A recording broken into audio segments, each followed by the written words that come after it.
What's good? What's good? What's good? It's your buzzing cousin Ghost Boogie, B-Boys Underground Forever, episode number 13.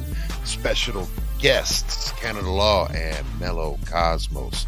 Gonna get into it. Happy 2024. Much love to each and every single one of y'all. We do this every single Wednesday. Again, that is starts at 9 p.m. Eastern, 8 p.m. Central, 7 p.m. Mountain, and 6 p.m. Pacific every Wednesday night.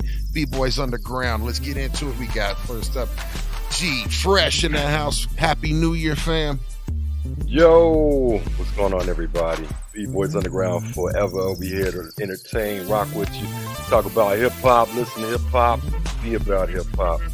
Happy 2024, everybody. Hope it's riding real good. Let's get it. Let's get it. Let's get it. Let's get it. And Big Weez, happy 2024. What's going on, y'all? You already know it's that box day bully himself. Static 2024. Michigan about to win the national championship. Go blue. Get into it. They just might. They just might. Yo, and we got Cannady Law Beats in the house. What's good, fam? What's happening? This Cannady Law Beats. Yes, welcome in. Happy 2024 you. Absolutely, same to you, man. Yes, and last but not least, MellowCosmos. Happy 2024, fam. Yo, Happy New Year, MellowCosmos, infecting the atmosphere. Man, yes. So, yo, salute everyone. Thank y'all so much for being here again. This is B-Boys Underground, episode number 13, lucky number 13, right? Yeah, it's pretty so cool. Again, That that's right. 13 is a lucky number. So, again, if y'all are new here, please hit all of those likes, follows, all notification bells, all those things that you can do to help us get this content pushed out to more folks. So, yes, just by a simple free click, you can do your part to help us go and spread. So, who wants to go first, man? Like, I guess we'll go with Cannady. I'm sorry, I got tongue-tied right now. So, No problem. So tell us a little. Come on, man. Yeah, exactly, man. Shake it off. So 2024. Get it right. Here we go. Yeah, man. So tell us a little bit about yourself. You know who you are, what it is that you do. Let the folks know out there that may, help get them a little bit better acquainted with who you are. Well, I consider myself a beat maker. I just try to put in work when I can, man. I'm sort of a mix of everything, South, East, West, Midwest, the whole nine. You want to beat? Let's talk about it. Dope. So how long have you, when did you start doing this? Like, when did you actually, so we'll start here. Where did you start out in hip hop? So when you first heard hip hop, what's the first song that you can remember being the first thing I did in hip hop was breakdance, dog. Yeah. Okay. Yeah, man. Yeah. You're a B-boy. Word. Yeah, man. I tried to breakdance, the whole flip, the back spinning, you name it. Graffiti, DJing, the whole nine. And then, life happens and you got to make some turns. But seriously, for the last, I'd say 7 years, I've been on the grind, getting them beats rocking, man. Dope. So what would be the thing as far as when you think about a beat or a song or a producer, who would you say is most impacts your style, or who's had the most impact on you so far creatively? Premier and Pete Rock. Dope. Good ones. Yes, sir. Yeah, man. Yeah. Rock. But I'm a fan of 70s black exploitation movies, so them bands, Sly Stone, Curtis Mayfield, that kind of stuff. That's really what get me going, man. Isaac Hayes and yeah. So funk, old school. Yeah. Nice. Absolutely. Do you have when you think about going through samples, do you have any of what would you say your favorite sample is? Oh, it's got to be the JB, man. JB. Yeah, James Brown. I mean, Mandrill. I mean, Funkadelic. Ohio players, that kind of stuff. I'm all for that, man. I mean, even some rock records, man. I mean, you never know what could inspire you. Dope. You're a crate digger. I can tell. I can smell that on you. That's it all day. The names he throwing out there, that's in the crates with That's the it, mold, man. the moldy crates Yeah. with the gloves Yeah, on. man. All right. We gonna get into that. Dope. So what we're gonna do is we're kind of go back and forth. We got Mellow. Why don't you tell everybody a little bit about yourself, how you got started? Yeah, sure. I mean, MellowCosmos, in terms of hip hop, I started making beats because I basically thought it was very difficult to record like guitar tracks and things just like in my apartment, right? And I realized that I could still get a good studio quality with basically a laptop, like a nice EQ, some samples and things, and I could make a good sounding hip hop beat without really needing because then, for the rock stuff, it's drums and it's this and it's that. So in terms of hip hop, that's how I got started, was realizing I kind of had to, I just had to rely on myself. And hip hop is something where you don't need a whole band to really make it happen, at least with modern technology, so that's, in terms of hip hop, that's where I got started. And it really started in New York, man. I mean, I moved to New York, I was probably 22. That was 15 years ago now. I mean, I'm 36, but I'm turning 37 this year. And I was in studios for like 5 years. I was doing good, but I just, you got to work 12, 15 hours a day. I don't know if any of you, really done the engineer grind, but that shit is crazy, dude. And I realized like, man, and all the drugs and stuff involved in the studios, it's a dark world, man. You're really involved with like actual pretty heavy drug dealers and drug users. And it was like, I'm not really going to survive, man. I know myself, like I'm either going to OD or like start dealing or what. I wasn't, so I kind of got out of Wasn't that a good life. setting But for you. no, it wasn't, man, because I'm weak with stuff like that, so really what happened, but now I don't want to drop names or nothing, but it's New York, right? So you're gonna have big producers walk in, like I've seen Benny Blanco produce. I was there, Ski Beats. I was actually mixing for Kantz for a while. I've still got Kantz's number in my phone, man. Like I probably could text him and he'll remember me for sure. So it's like you meet all these cool people and you saw how they did their work. And I'm like, yo, I think I could do that. You know what I'm saying? Like, I think I could make beats like that. So that's why if you listen to my beats, they're very boom bap-ish. And I think that that time in New York was really extremely influential in terms of what I'd like to make for hip hop, Who's your producers that you would say influence you the most? Oof, that's probably like RZA and Ski Beats again. I want to say because I really like that simple, like bro, like you really don't need more than like 2 or 3 different 8-bar loops in a song, and then just kind of switch up what's on there, build it up a little, build it back down. Sprinklings. Yeah, exactly. Like I just love like those boom bap, just like it's really about the rapper, like the beat, because now in rap it's like it's all about the beat, and like that's cool, that's great for the producers. And I'm not someone that fights what's going on in the modern day, but that's just not that's not the kind of rap that I like or listen to. Really, it's I really prefer something like Biggie. Like you listen to Biggie, man. So remixing Biggie, you realize like, yo, they really just let him get on a track and flow. They didn't stop him and say, hey man, you're at 16 bars, it's time for a chorus. He'll do like, you know what I'm saying? He'll do like some random number. It's like he goes like 28 bars and then it's a chorus, because that's just what flows and it sounds right, because he's just a freaking legend. So I think stuff like that is cool. But yeah, just because Enter the 36 Chambers is gigantic for me in my life in terms of hip hop. And so is Reasonable Doubt. You know, that was a big one for me. So, but I like modern stuff too. But in terms of like really what made me want to make hip hop was albums like that, you know. So yeah, man. Dope. Wheeze.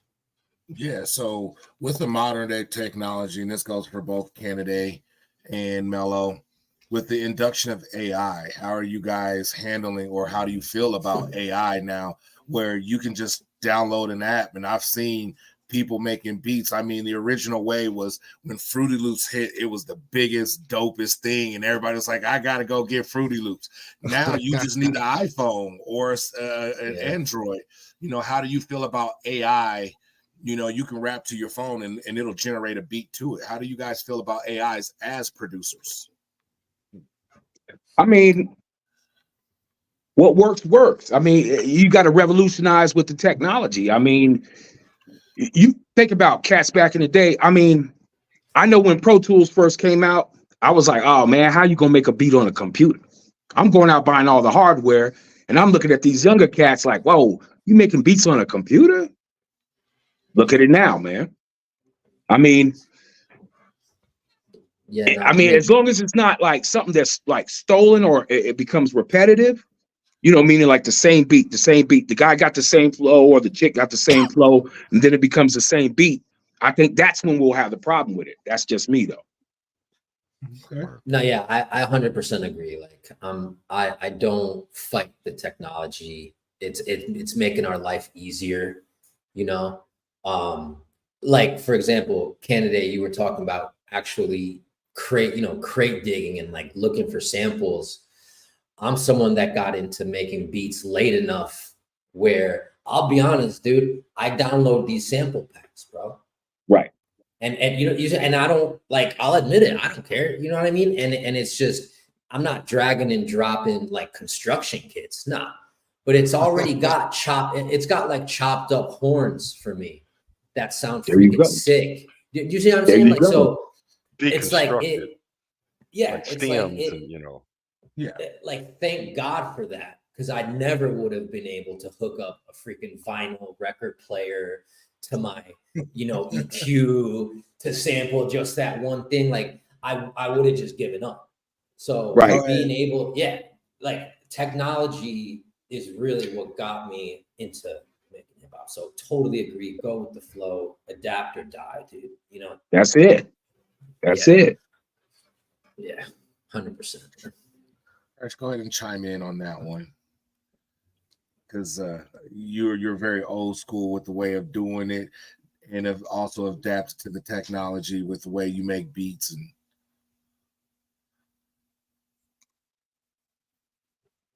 And who I don't think we heard who you directed. Who was that question to? You chopped up.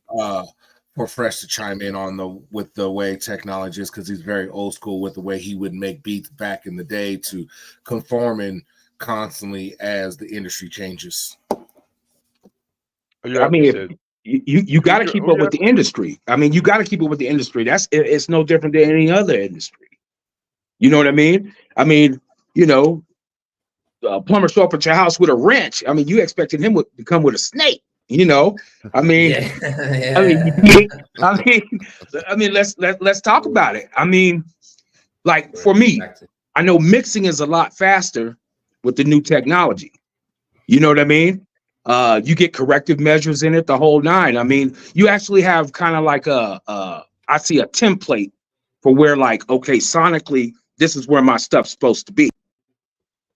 You know, I mean, if you're pitching, you know, rappers, whatever, producers, whatever, you pitching your music, if it's not up to par, if I can't put it in my you know, car or MP3 and it's all crazy, nobody's gonna even give you a ear, man. I mean, that's just the way it is. I mean, look, there was no podcast when hip hop started. Look how it evolved. Everybody's rolling on it, man. It's just that simple, man. You get with the times, or you get left behind. I'll give you a quick example, like, you know, like say with the record player, it was all vinyl. It's just all MP3 now. It went from vinyl the CDs, and like I don't know anybody who still loves carrying around 10 crates of records. Hell I no. still love my vinyl, Right. but when you got a hard drive, you don't That need guy your right boys there. and all. Ghost Boogie. Like, Oh, I love my vinyl, but looking carrying it behind around him. Yeah. as you get older. Oh, I got tons of vinyl too. It's crazy, but Right. I mean, and the then who you record gonna pool. get to carry all that shit, man? Yeah, and where was you gonna Shit. get it from? The label said we're not sending you no more vinyl, so it's like you had to get with the CDs, then They didn't MP3s, and pay to Yep. press that shit the up freight. anymore. The freight was astronomical, so they found a way to get Absolutely. around it, and then the compromise was getting turntables that was emulated platters, so you could mix your WAV files and your MP3s, and I was like, okay, we can rock with that. Yep. So it made Yep. it easier for all involved, and so it just That's keeps it. moving. And then with production, going from getting the record and EQing it, getting it onto your outboard equipment and stuff like that, where you can Yeah. get download sample packs out. I go searching for samples of records I already have. If it's clear enough for me, I'm using the sample I found. There So you go. it's making the work easier, and you still, bottom line, you got to have an ear for it. So you can Yeah. have all these pieces and then throw a bunch of and make a horrible gumbo soup. You still got to Right. know how to make it fit together, make it smooth, make it EQ'd properly, follow the tempo, structure, composition. Those things still got to fall in place no matter what the technology. That's it. I mean, they was frying chicken back in the days, but I mean, it's seasoning. It's what you put on it. Yeah, there we That's go. it. I mean, cast iron skillet ain't no different than the old SP12 drum machine. Yeah, Now they got yeah. it where you could get it digital. It's the same thing. To me, it comes down to talent. You either got the talent or you don't. I mean, you can go and like you said, buy all this equipment, software, whatever, go in there and make a mess. Mhm. Yeah, and I mean, it really, I think, has pushed the sound quality, and just it's pushed everyone so much further in terms of actual quality, because now an average person has access to pristine sounding samples and Mhm. pristine sounding drums. Correct. Like, you see what I'm saying? So it's like now it really is about, like, all right, well, how are you putting it together? Like, because I could send you a folder of exactly what I used to make a beat that we're about to show. Like, whenever we get to playing beats, I'll make sure to, have you guys select a beat where this was straight out of a sample pack folder. I could send you that same folder and you'll come out with a completely different beat. Absolutely. So you see what I'm saying? So, like, I love that it gives pretty much everyone a fair chance of, like, dude, you have what I have. You Right. you can do, like, you have the same ingredients as me, bro. So if you Right. make garbage food, it's not like it was you, man. Like, so Yep. that's what I love about, like, modern day is, It's like, levels to it. yeah, Technology yeah, not. It's exactly. levels to this. Yeah. I agree, You know, Mellow. when you think about it, though, also the thing that separates everyone is the experience, right? And it's the doing. Like you said, you've got to be able to do it. And now that their technology has made it so easy for anyone that has any type of idea to execute it now in a way that they don't have to put in, the thousands of The 10,000 hours, yeah. the 10,000. Now, I'm just saying, I still think the 10,000 hour rule is what separates the special and the polished from just the clutter, right? So that's what I was talking that you're working towards, but it does absolutely reduce the amount of time that it takes for you to be able to learn how to put things together, just for the sake of technology. And the fact that if you have a laptop that is semi mid-grade powerful, you have, well, actually, the phones nowadays, it is so easy for you to utilize the equipment that you have already in your home to be able to do what it is that you want to do. And there's this thing called YouTube, which is the actual number one search engine in the world, not Google. It's YouTube. And YouTube, you type it in, and you need to learn how to do something. That's how I've taught myself how to do the majority of everything when it comes to technology and all this shit. So, I mean, there's means. If you don't find the excuses, but I can't. No, figure out what you have and how to use it to execute what it is that you want to do, if you want to do it. And I encourage everyone to do it. So yeah, I think there is, when it gets to the point, there's some gatekeeping and stuff like that, but that is in the old school mentality, and that's in any industry. That's where you have your purists and, you know, the people that are very difficult to talk to and that's got arguments about everything, right? But when it comes down to, if you're making something and it's flying, other people are liking it as well, come on, man, do it. So keep it moving. Keep it moving, right? You know, but there's things that you will not know, even with this technology, the tips and tools of the old school mentality and the old school workflow, right?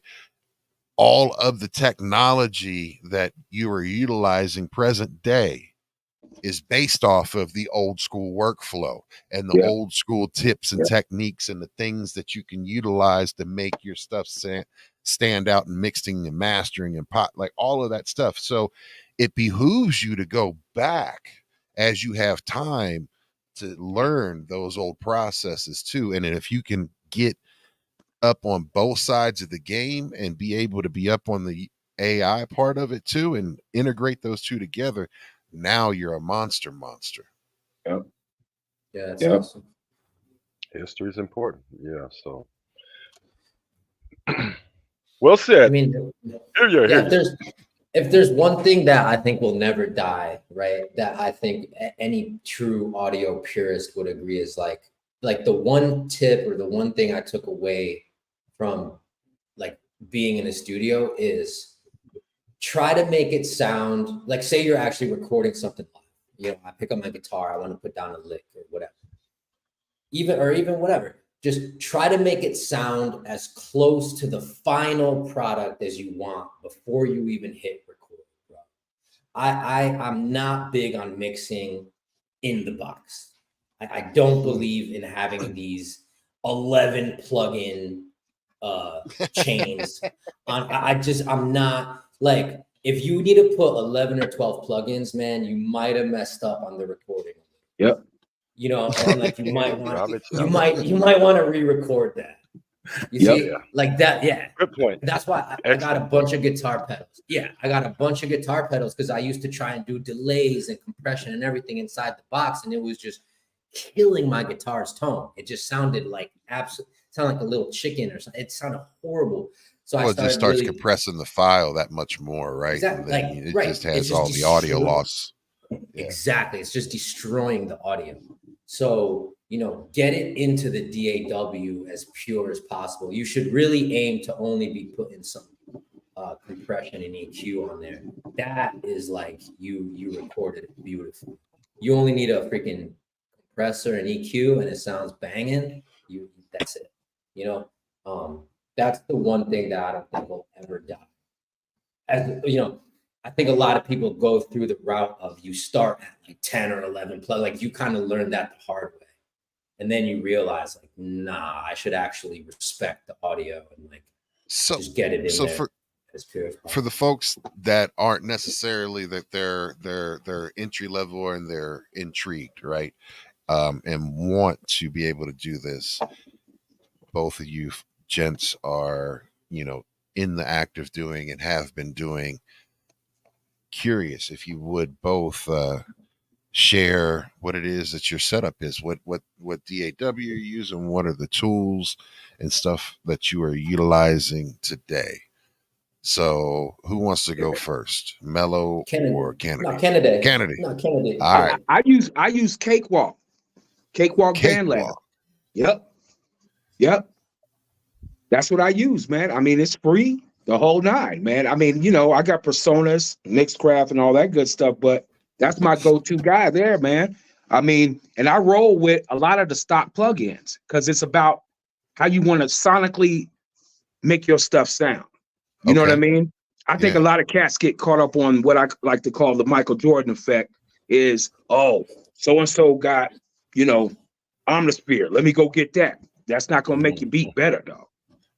It's just Right. not. Exactly. You know, No, that's a wig on a exactly. pig, man. I mean, you know, you either got the talent and the vision for how you want it to sound. In my opinion, you should go with plugins that kind of or DAW that works for you with your workflow. You know what I mean? And it Okay. takes you doing it Wow. to figure it out. And when you said, we're gonna get to Mellow, but when you said the Michael Jordan effect, I call it the stockpiler. Like, There man, you I got go. this plugin. Like, wait a minute, you ain't even made a beat, but you got 8,000 plugins. You know, Right. come on, let's Right. hear what one of them can do, not the Right. 179.99. But you gotta have them all, man. You got to. You never know, Yeah, man. Yeah. right? Yeah. We ain't listen to music. We talking about the latest plugin every week. Right. So, come on, let me hear something. Let me see what you did with one of them. Exactly. So, Cannady, so question for you. Now, you Mhm. use that. Do you have any physical pieces of in your studio that you utilize, or are you all PC, like all computer based? I got some hardware pieces. I mean, a lot of MIDI keyboards, man. You know what I Okay. mean? Yeah. And you know, the drum pads and that kind of stuff. But yeah, man. So they're all MIDI controllers, whereas their interface is more so like any standalone units or anything like that. Exactly. Word. All right.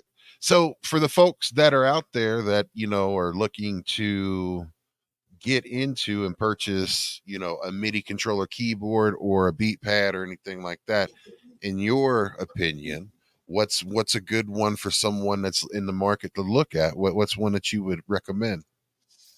To start off with the MPK Mini. Man, that's a monster. That's What I would go with. It's budget friendly and it'll get you started. I mean, it'll take you to, like, what you want to do is you want to get a piece of equipment or a MIDI keyboard or whatever, or even a program where you max it out. You dig? You max it out, you know everything about it, like the back of your hand. Mm-hmm. Then that's when you can step up. You don't need this great big grand, you know, all this so crazy stuff. And a lot of cats don't even, you know, can't even play the keyboard. Don't know how to bend the key. I mean, you know, don't know one of the knobs. So get your basics. That's it. Start with your basics, man. Start with your basics. Learn your craft, and see what direction you want to go into. Because I've talked to cats that say, "Oh, yo, you know, I do hip hop beats," and you listen to the beat and you be like, "Oh, you kind of better as an EDM producer." Right. You know. Right. So true. Yeah. What about you, Mellow? Yeah, so I like have always been Logic Pro, man. I think that's part of why I almost, you know, in studios, like I was kind of like the weird kid that used Logic, but now it's like a big thing. Like I was 10 years a little, but you know, so it's like Logic Pro. I'm on Logic Pro X now. My interface is a Duet. It's by Apogee, and then I run everything. I about 6 or 7 years ago now, same EQ. I've got the SSL. It's called the X Logic Alpha Channel. It's a nice one, man. Yeah, I had to just because. Yeah, man, you gotta get that nice SSL sound. So like, he just flexed on all of y'all that you don't even know it. That was a flex for y'all that don't know here. He just flexed on all of y'all. Solid state logic. Solid state logic. Dropped it on the floor. He dropped it real mellow and let it float into the cosmos. Yeah. And I'm saving SSL. Yeah, saving up for the Neve, because again, like my true roots are like Blink 182 punk. You know, I guess Blink's not really punk, but you know, I love that sound. So then even the plugins that I'm using, it's like I downloaded. It's mostly like the Abbey Road plugins. Like I try to get that like vintage Beatles. Like I'll throw a nice Abbey Road saturator on my boom bap drums.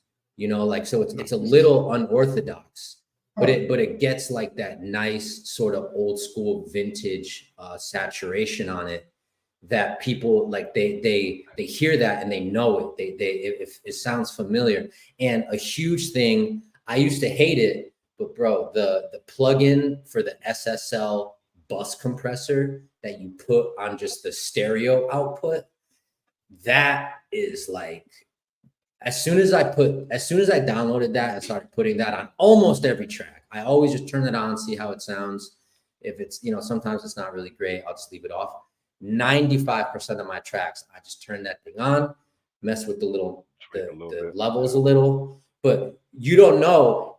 Almost every single song you hear is going through that bus compressor. Now, they're probably going through the real one, but I got the plug-in. So it's like, trying, even if it's hip hop, remember what the greats use. Michael Jackson, SSL. Everybody, SSL.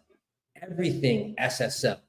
Always, And so it doesn't matter what kind of song or track you're making, man. Run it through some SSL gear. It's going to sound like what you hear on the radio. It's just going to pick up that. Keep that. It's the flying faders. Yeah, yes. 100%. I mean, Dre. Set the auto fade. Yeah. Dre's legendary studio that he, and it's that monster SSL console that he has. I mean, like the 128 track. Yeah, man. Yeah, man. So, and that's what they had when in the Can-Am studios that he was working on when they were recording all the Death Row stuff. When they were before they shot up Can-Am and couldn't be in there anymore, they had one of those big old SSLs. That shit happens. A lot of shit happened, yo. Right? not a little bit, but what we call Mellow was telling us about it. Shit happens in the studio. Yeah, hey man. I mean, I was in New York when that Bobby Shmurda thing went down at tell us about that, bro. I actually did a few sessions at Premiere, which was the studio right below.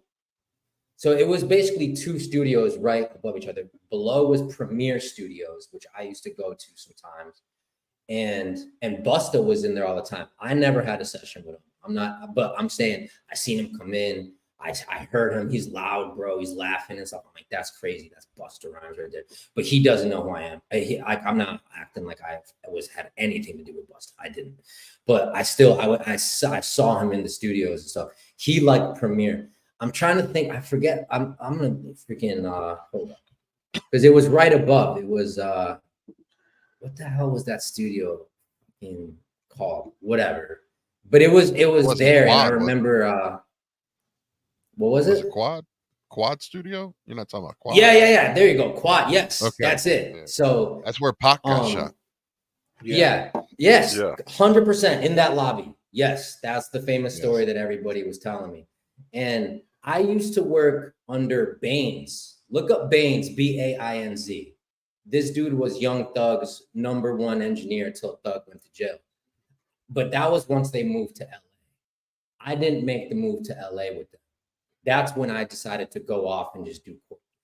Because I remember we were in New York, and Baines and this other guy, Mike, this dude, Mike Bryan, they owned Crosby Collective. That's where I was at.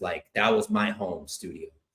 And so they were telling us, it was only 2 of us left by the end. Me and this kid, JP, Genso Plymouth. Look him up now. He's got a fucking Grammy nomination, like 2 or 3 of them.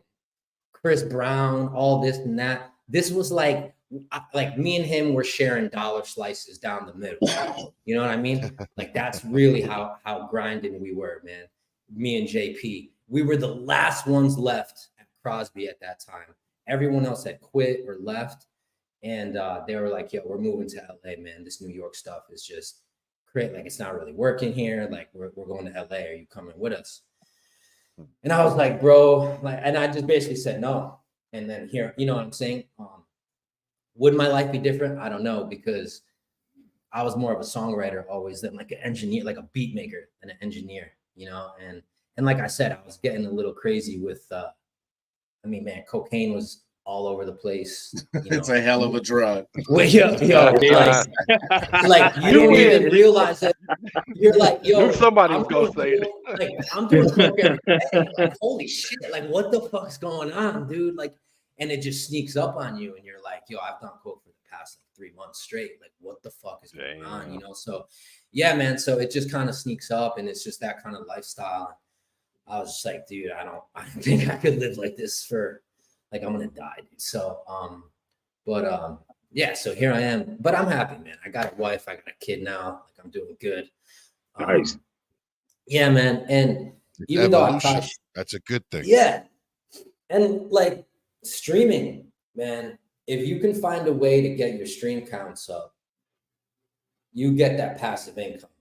You know, I'm not saying get 40 computers and start playing yourself. Did I do that? I don't know. You see, you understand? So it's like there's things that, like, now I'm not advertising to commit fraud or something, but it's just the game is evolving to the point where it's like, yo, you don't really need to even be in the studio 15 hours a day and shit to really. That's that modern technology. That exactly. It goes back to, it's like, dude, like it's really the way technology is going, bro. It's really giving power to like the individual.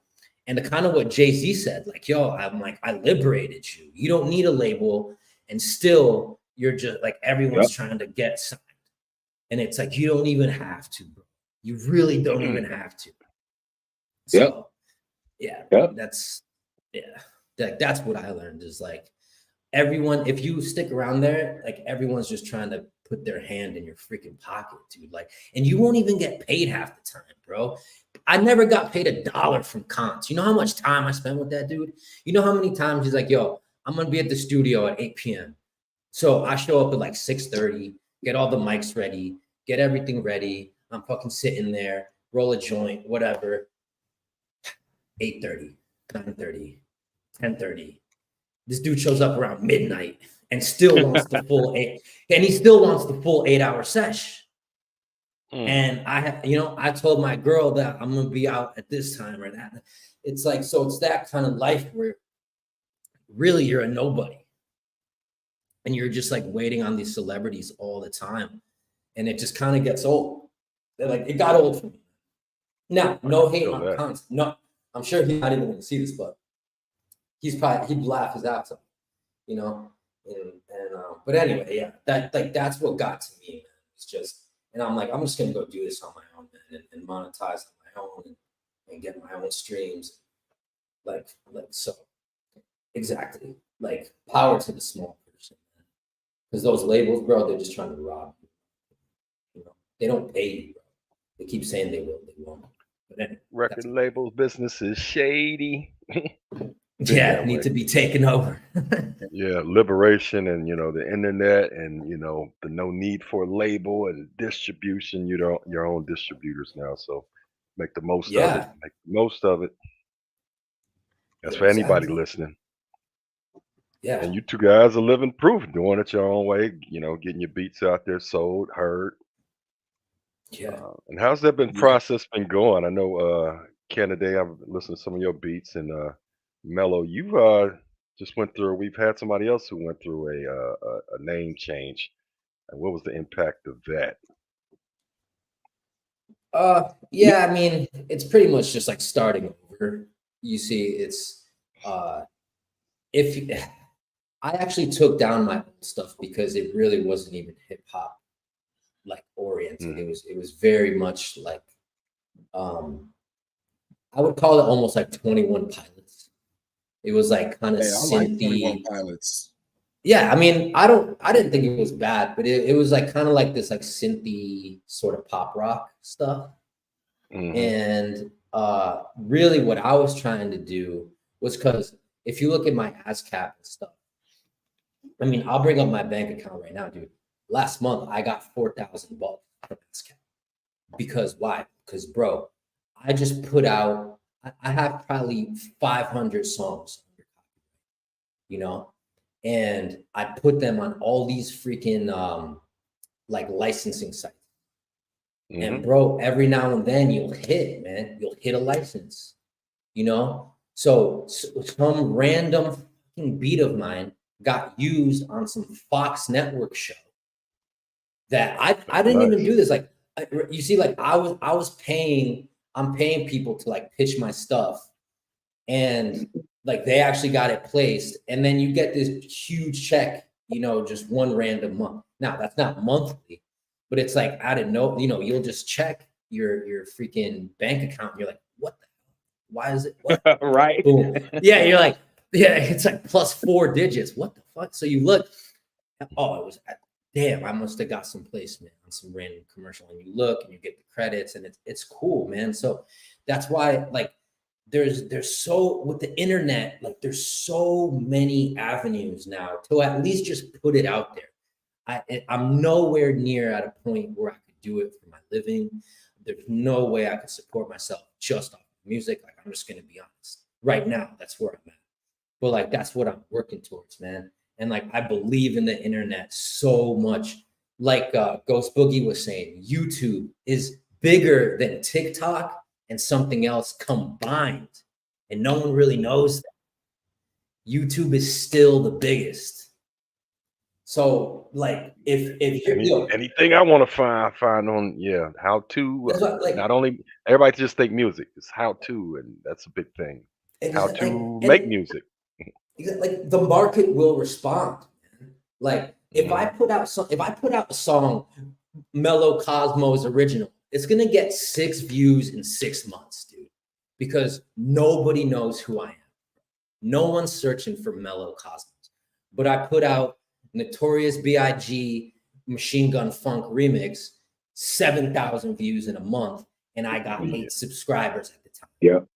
You see what I'm saying? So it's like, you kind of have to like play that algorithm of like, first make stuff that people are searching for, build up like a base, and then start releasing your stuff. Like, that's where I'm at now in terms of the name changes. Like, I'm attracting my following right now, you know, and I'm trying to hit 500 subscribers to get to the monetization point. And then you got to start coming out with like original stuff. But like, that's pretty much what, you know. Yeah, it's like a McDonald's. I mean, you know, you go down the street, I mean, there's 3 or 4 McDonald's. Which one got the best Big Mac? There you go. Yeah. You know what? Y'all keep using these food references, and I ain't had. You getting hungry? You getting hungry? just saying. You know, it's dinner like time. a piece of pie. But you know, I mean, everybody eats, or everybody's trying to eat. Right. There you go, man. But even to your point, you know, it's like this McDonald's, you know, that dude back there digging in his ass. And this one over here, you know, they counters are clean. So, you know, same franchise, different sandwich. Right. Yeah. And I noticed that with because you know, like I said, you know, within the process of making an album, searching beats, listening to beats, looking at different producers, all you see is these meta tags now, or it would say, like, I've seen a lot where it says Young Thug type beat or Roddy Rich type beat. So when you Google those artist names, like Mello was saying, it'll bring you up with them on that YouTube search. So, I mean, definitely is a big way is to connect yourself with a name that's already getting a lot of hits or whatever the next big thing is, right? Because that's how you search it now. And it's crazy because you'll listen to the beat and the biggest name on it is Drake. If you look, it says Drake type beat almost on every beat, and it will be like nothing close to what you would even hear towards Drake. But that tag itself is what solidified that name to be pulled up on that search engine to get that hit that you're looking for.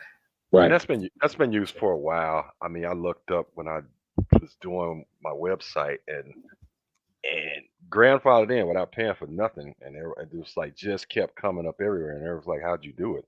So I just put a couple tags in there, and it just gold. You know, so that's been going on for years, getting the right tagging for your search engines. You know. Yeah. Keep doing it. Midget murder, put it on there, and you know who I don't know what kind of crowd you're gonna get, but you know whatever they're searching for, you got something to do with murder and midgets, you're gonna find it. Right. Yeah. Use your tags. That's it. Yeah, that's wild. Yeah, man. Yes. I mean, dude, I don't even understand why people tour before they could like sell out at least a few hundred people. Like, I think with the internet, you can get to the point where you can sell out your first tour, you know, like I think, and I think this is because I was around regular, like actual 4 and 5 piece bands, you know, guitar, bass, 2 guitars maybe. And they're talking about, oh, we're getting a van and going on tour. Bro, like you're driving to California to play to 6 people at a bar. Like, what do you like? It doesn't make sense to me anymore. Like that was necessary in the 80s because unless you were there physically, they weren't hearing you. But you don't have to do that anymore. So I mean, maybe the whole thing of this specific podcast is like how technology could just blow you up. You don't have to go anywhere. It's all these, and I'll tell you another story, and I don't mean to talk so much, but it's just New York, man, had so many things. Like, so I used to play showcases. One of these showcases ended. I hate dropping names, but you have to make it legit, right? So I ended up meeting with this dude. His name is Riggs Morales. He was with Shady Records.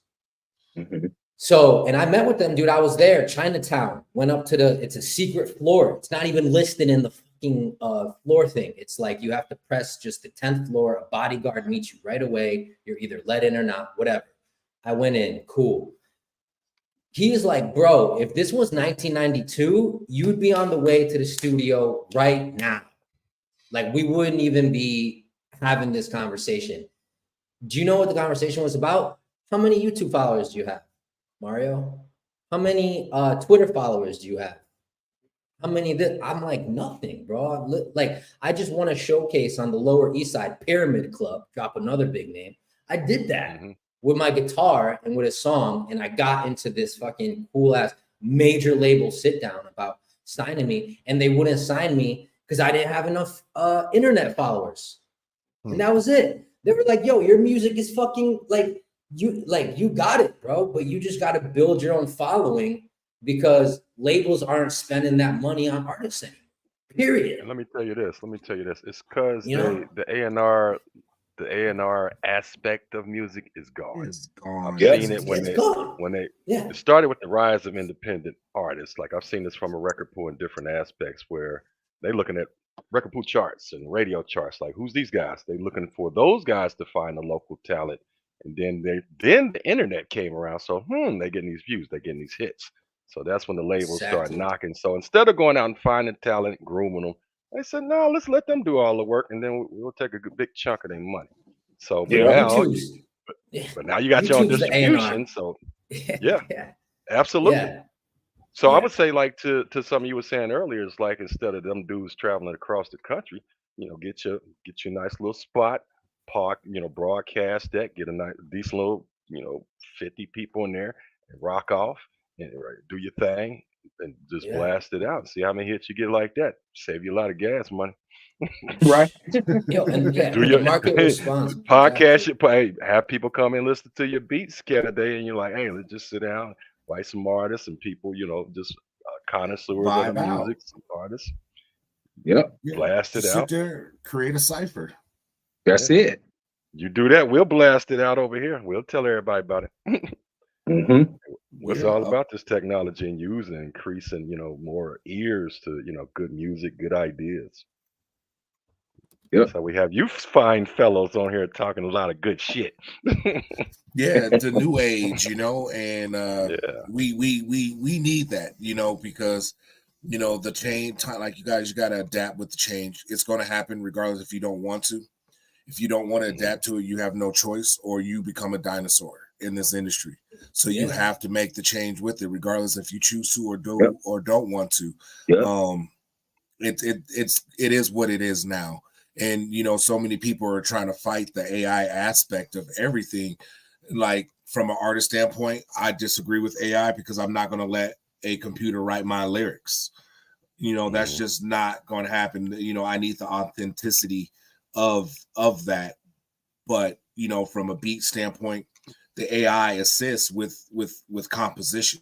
So I see the importance of having the new technology versus your old MPCs, and you're now then converting everything over to your MP3, and it's so streamlined nowadays than it was back then.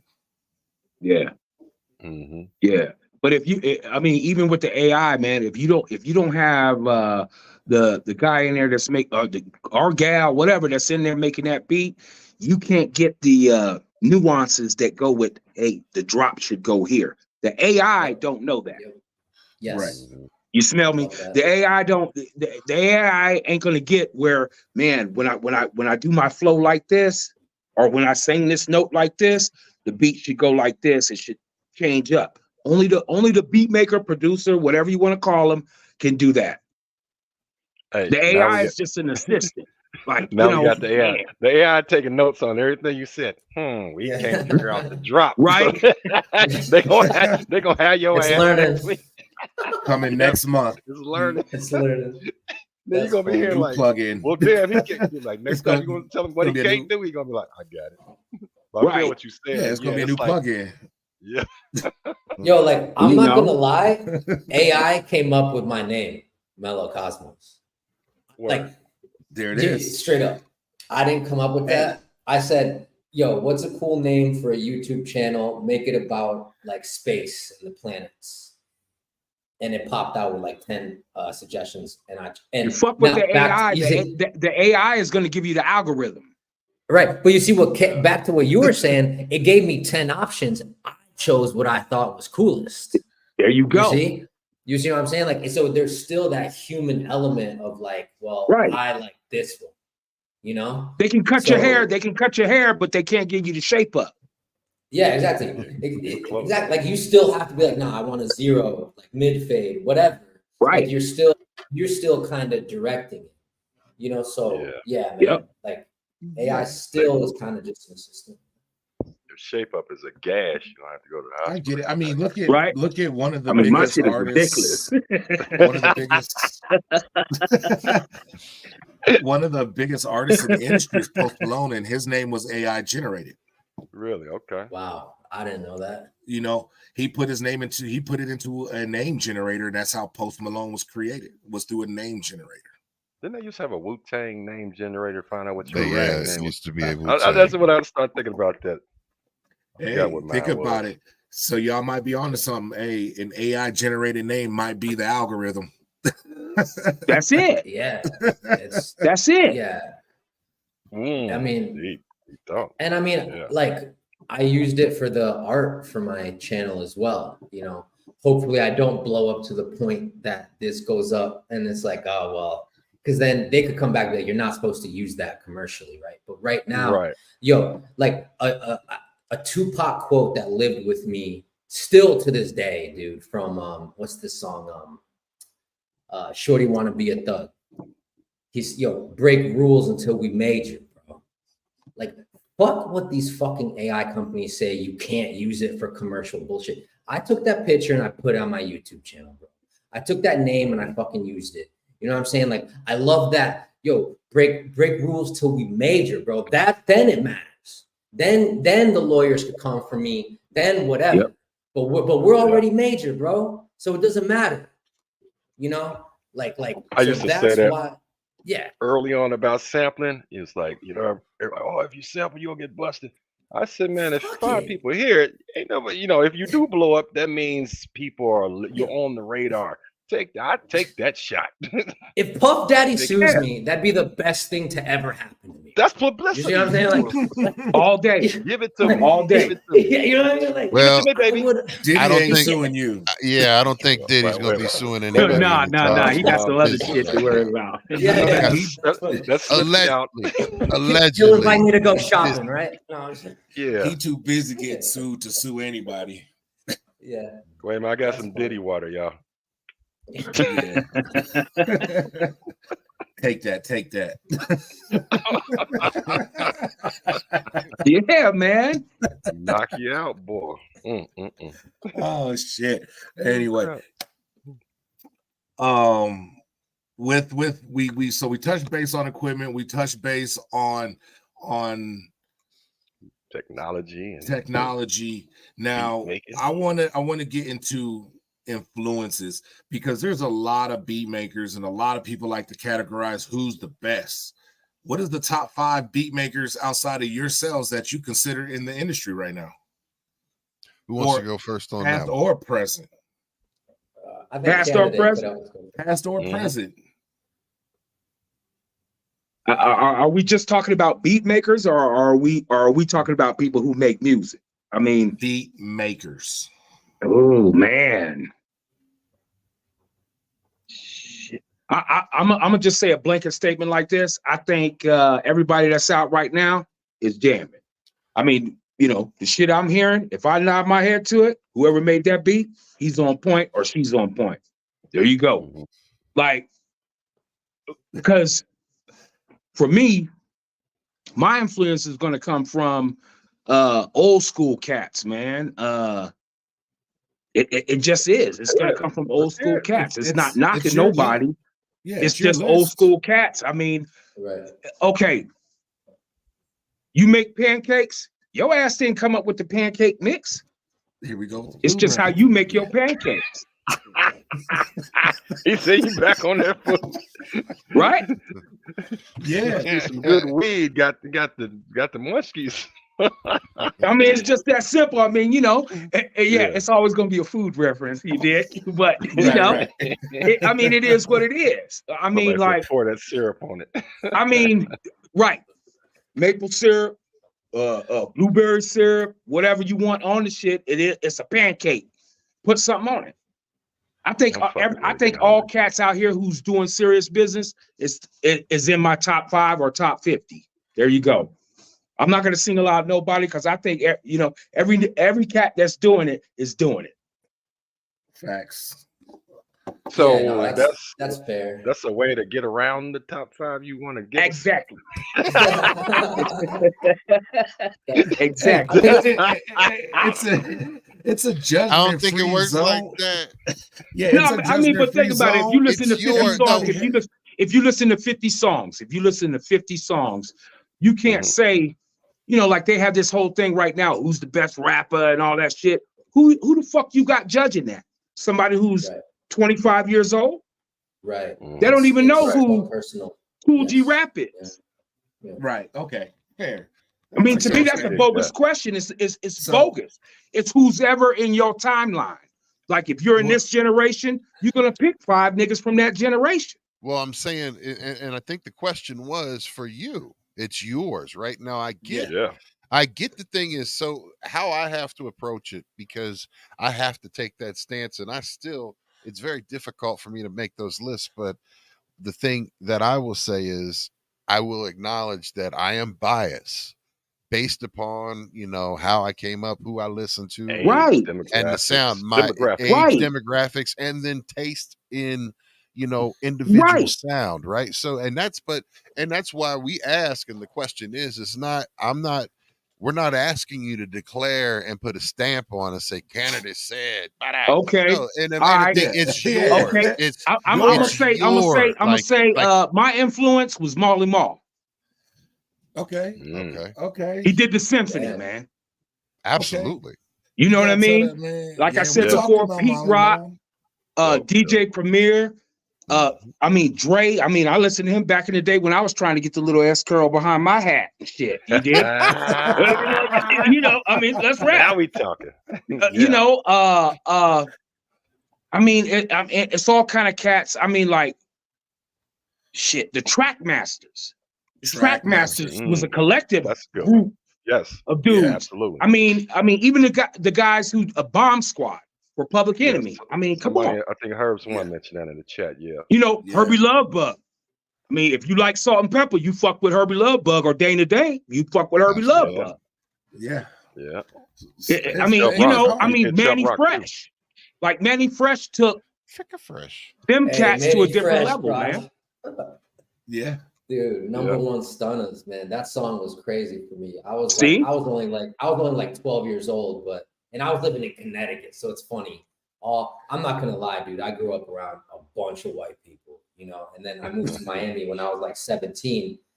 But still, dude, me and my little friends would go out on our bikes, you know what I mean? And we would pretend we're like number one stunner. Like, you know what I mean? Like, that was like we loved all of that, dude. And we were probably like 11 or 12. and Back That Ass Up and Juvenile and all that was coming Right. out. That was huge. I think they for trying us. to get me to date myself, man. I think that's what Yeah. they Nah, man. I'm just Nah, playing. man, that was huge for You me. see gray and Hell deep yeah, beard. man. Come on I now. mean, come on, man. Like, I mean, Come on, man. I look like a Santa Claus at the gym shit. You know what I'm saying? So it's all good. No, I mean, without dating myself, I can throw like, because it'd be my list, my favorites. So it'd be like Pharrell, Yeah. Timberland, Dre, Timbo is tight. Swiss Beats, Swiss, and, and then I would have to say Kanye. Those Thank would you. be Yes. Yeah. and those Those would be would that would be Thank my you. 5. But again, it's always my list and who I think. Everybody else may go back and be like, you know what? Nah, because one of the biggest names that come up when it comes to beat making is DJ Premier. That's it, man. He's one of the names that come up very frequently when you talk about it. But you know, just because he's not in my 5 don't mean he's not in my 10. What about Large Professor? Again, Oh, yeah. He made Yeah. Nas. Oh, Right, yeah. right. And Live at all the of barbecue. yeah. And that's the thing with, you know, What it about just- DJ Evil D from Dope. Yeah, but see, and this is the reason why that question I think is most relevant, because it gives names to people who other people are on their radar. Like you Right. name names that most people probably don't even know who they are, but now it gives them something to go YouTube search. Right. You know, they now hit that search engine and go, let me check out who this person is. And Right. without giving them recognition or letting them get their flowers, nobody else knows who they are unless people like us talk about them. Right. Because beat makers, engineers don't get the credit. The rapper gets all the credit. The people Right. behind the scenes do not. So it's, you know, they need that kind of recognition. Yep. You know, Or they deserve there's it because they make the artists. Yeah. Yeah. there's something that I just watched yesterday and today. It was D Dot D Dot from the Hitman that he worked under Diddy, you know, the production Yeah. team squad, right? Yeah, yeah. So D Dot, angry rapper, all that, right? He went in and went through. It was a great interview. You guys definitely check that out. Check out the Math Office. Salute to them. He had a great interview, and they came down and started talking about when they say who's the greatest producers, right? And there's always he mentioned, you know, he said, you know, you got your Dre's, you got your Diddy's, you got he definitely Pharrell. He mentioned Timberland, and he just said, okay, those are aliens, right? We all agree that boom, these people, and there's a very small group of them, but those are universally accepted and accredited. And then you have your other hit makers and other beat makers that are nice and technical and stuff like that, but still aren't on a level of that, because they were talking about how he didn't get nearly the amount of the credit for what it was that he did. And when he started breaking down actually what he did do and what he had his hand in, you know, it really put the people that were, say, in the room staying against it, like, you know, put them on their back end, like, oh yes, right, you did do that, you know. So he also got into the whole thing of you have your differences between producers and beat makers. Mm-hmm. Yeah. Right. Yes. He said, Yes. because there was a controversy where he explained where Kanye mentioned that he was stealing and utilizing his beats, and Kanye was ghost producing for D Dot, right? And he was very adamant about how all of that was, you know, incorrect. But he there was one on the Nas that came out after the fact, and they just used that name, and he knew nothing about it, and he fixed it. It was off of one of the releases off the Lost Tapes. But the thing that we're talking about is that also he doesn't get it nearly any credit. But I mean, when you think about the epic Bad Boy run, it's really D Dot and the other hitmen that was around there, right? And it was all of them working together as a team. And I didn't know this, but their big 2-year run of albums, they did in a 3-week vacation to like an island. I can't remember what island they were at. They were on. I They seen rented. a documentary on that too. They rented out, and they had this humongous mansion or with studios and by the beach on that, and they had basically set all of the artists away and the producers. They had multiple Studio A rooms where they were all humming and everything. And he said all of the magic that came out of that. That was all of Diddy stuff, all of like everything. Like it was just boom, boom, boom. And he even talked about his process in making Big's album, his last one, you know. So it's just a lot on that. But the whole argument is that he doesn't get his credit, right? But again, to speak to Weeze's point, you know, that's the reason why when we ask those questions, and that's how I look at it. It's who you appreciate. It's who you appreciate. Yeah. And it's a way to show, you know, their respects. Like, and again, it's also, those are the people that, you know, who are ultimately who probably influence a lot of your sound and influence what you go and listen to. Right. So that's ultimately what that question is all about. And whenever we do any of these lists or compilations, when I have to make an answer myself, that's how I have to fall back on. Like, this is me. This is my opinion. This isn't the end all be all, and your list isn't the end all be all either. You know, so regardless what your magazine's name is or website's name, your faves. It's your favorites, your influences, right? And, exactly. Your perspective. 100%. That's what I was gonna say. Is like if I'm gonna list top 5, it's basically my top 5 favorite. What if I say Mellow is in my top 5? Boom, there it is. I'm sure he'll appreciate that, man. See? I mean, you know, I could go and tell somebody, I could walk out the house right now and tell somebody, hey, yo, man, you know, check this shit out. Oh, man, that shit tight. Mellow, that's my nigga. There you go. Googling. But and that's what it's about right there. Because you know that person did not know who Mellow was. Mellow can do the same for you. There you go. They didn't know who Cannady is. As y'all know, the biggest marketing is word of mouth. You tell somebody they hot, they're gonna go check it out. That's just how it works. And that's what this is about, because now we really about to get into the nick and gritty of it. And it's about time we're going to start listening to these beats that y'all going to start telling everybody about. So when we look at, I've got, let's see here. We can get in Cannady's page here first. Cannady Law Beats. Boom. So when we get pulling up your YouTube page right now, I'm also going to put everybody's your link to your YouTube page in the chat. So let's see here. Boom. So in the chat is a link to Cannady Law Beats. You can check them all out, and all you have to do is I waited until this moment just so y'all can see. You hit that subscribe button, and you hit that all notification bell. Boom. That's how you stay up to date and locked in. So the very first thing that starts to load and play is this one right here. Rap hip hop type beat, Bloodshot, 140 BPMs. Got anything to say about this one? Because this is like the very first one that plays when you go on your webpage. I'm just a dog, and that's a dog. Like my like a lot of my influence come from my mood. Word. Okay. All right. So you would say that you were in a mood on this one. Yeah. Word. Nothing about food. Nah, not yet. Wow.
Nice. That was pretty sick, actually. Word. Absolutely. See, Yeah, I've Bob, got yeah. the dog in them. Good flow. So- like I could just ride around in the car with that just banging. I like that a lot. Hell yeah. Hell yeah. Who do you see on that? Oh, I'm sorry. No, please That's go a good ahead. question. By all Yeah. means. That's a good question. Yeah, Cannady. Like, who would you like? Who do you know? Like, who might you want? Like, say you had like anybody that you could get on that show. You know? Face. Absolutely. Woo, hell yeah. Face. Yeah, Mm. absolutely. Yeah. Ghostface. Yeah, that's sick. Yeah, that's it. Scarface or And Ghostface? nobody mumbling. Nobody mumbling. Like I Talking try about to make Scarface, right? I try to make beats for rappers that's where you listening to what they say while you just nodding your head. That's it. Gotcha. I don't want to mean, crowd Agree them. on that. Everybody, they were asking whether you meant Scarface or Ghostface. You meant Scarface, right? Scarface or Hell yes. Ghostface too. Yeah, but Mr. Brad Jordan. Ghostface would be dope, but I want to hear that Brad Yeah. Jordan verse. Brad Jordan all day. Both of them call it face off. Right? Somebody did something like that before, That's but that'd actually be a great idea. I'm sorry. That's awesome. That is a good idea. That's pretty cool. Hey, don't we be might putting it do out that. there Hey, in a verse hey, like hey, that because we can't get credit for Yeah, it. copyrighted. we got to make sure We we can't hold that monetize kitty it. for now. Yeah, Yeah, we until can't we can make monetize it that one happen. just yet. Go ahead, Cannon. That sounds like a dope beat for them to both tear into.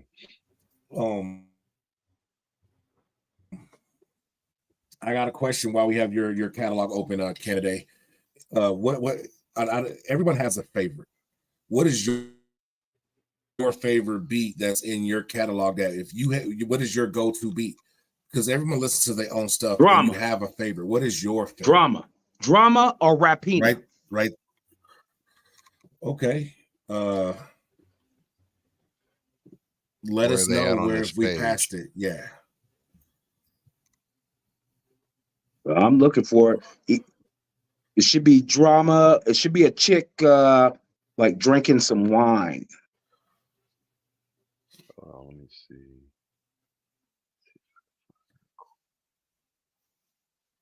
I saw that earlier when I was looking. I sure did. Crap. Right there. This one Nope, right that's here. not it. Now that's sin. Should be drama. Is it? I'm in your video section. Okay, keep going down. Let me see. I can't see.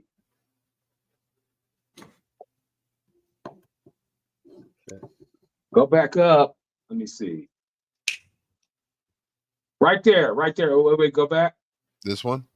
Nah, go back on the pardon. Go back down? Yeah, go back down.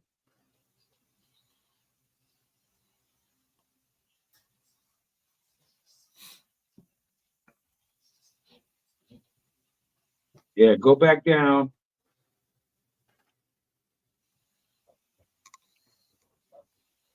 I'm all the way at the bottom, at the end.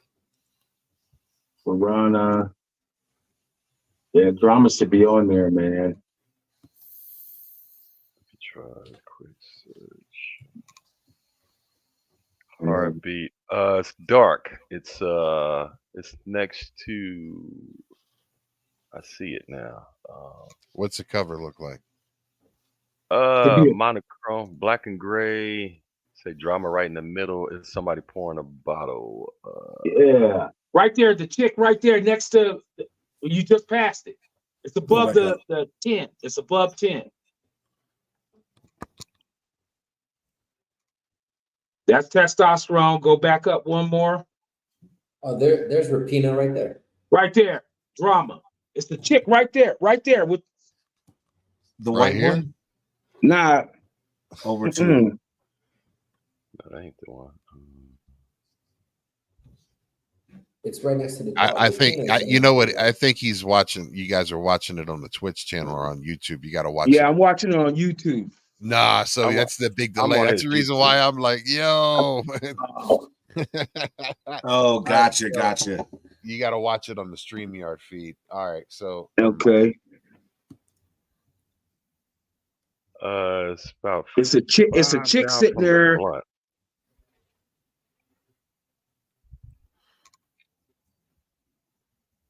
It's lower.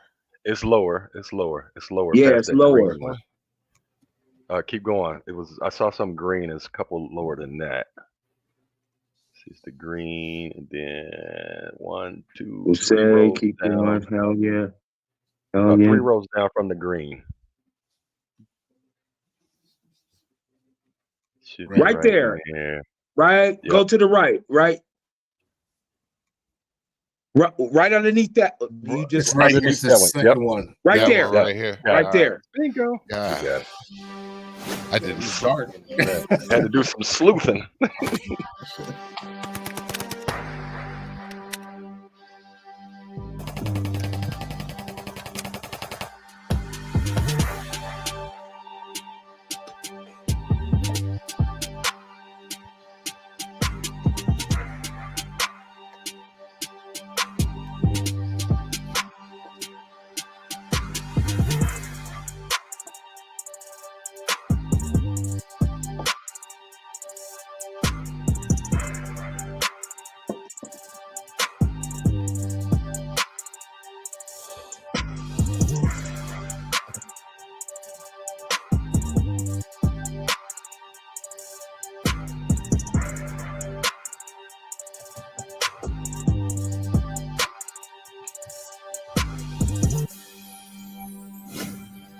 This is a Cannady Law Beats production.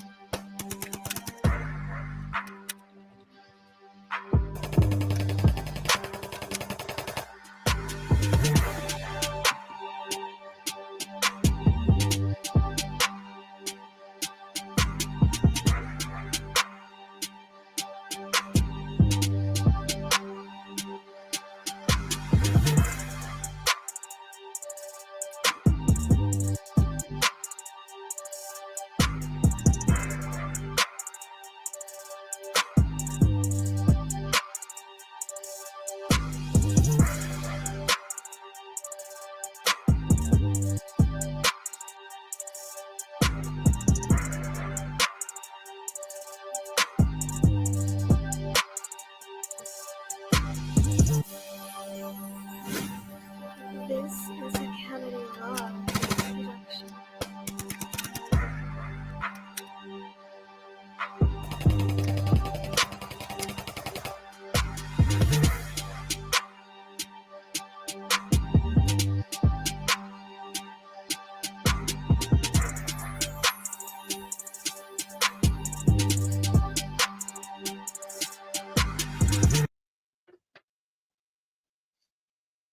There it is. That had a very militant flow to it. Very militant vibe. I like those militant beats where Aggressive. I like aggression. Someone said a pop smoke beat gain. Yeah, I'm just reading some of the chats. yeah.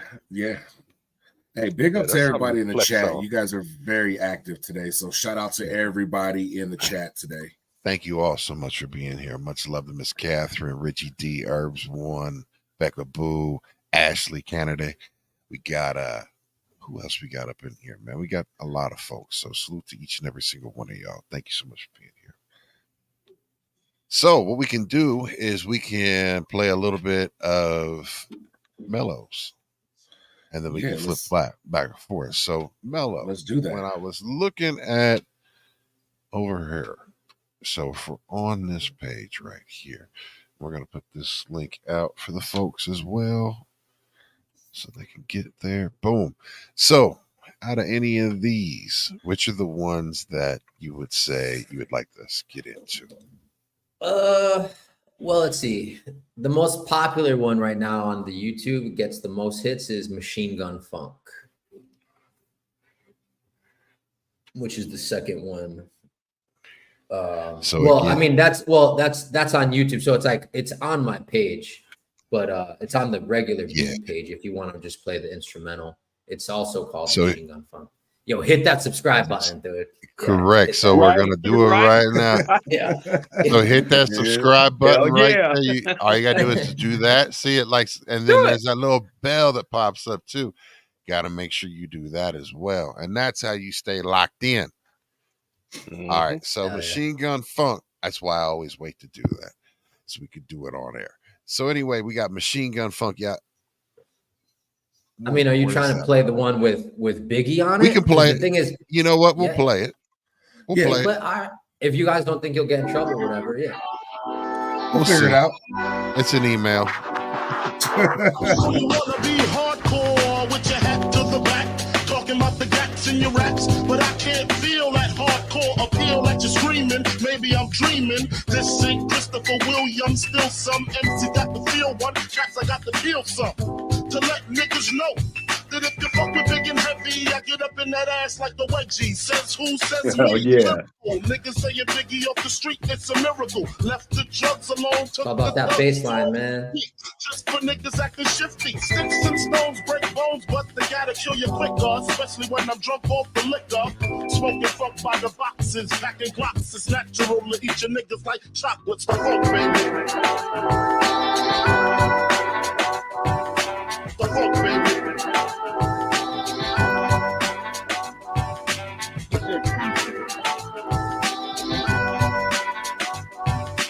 The funk, baby.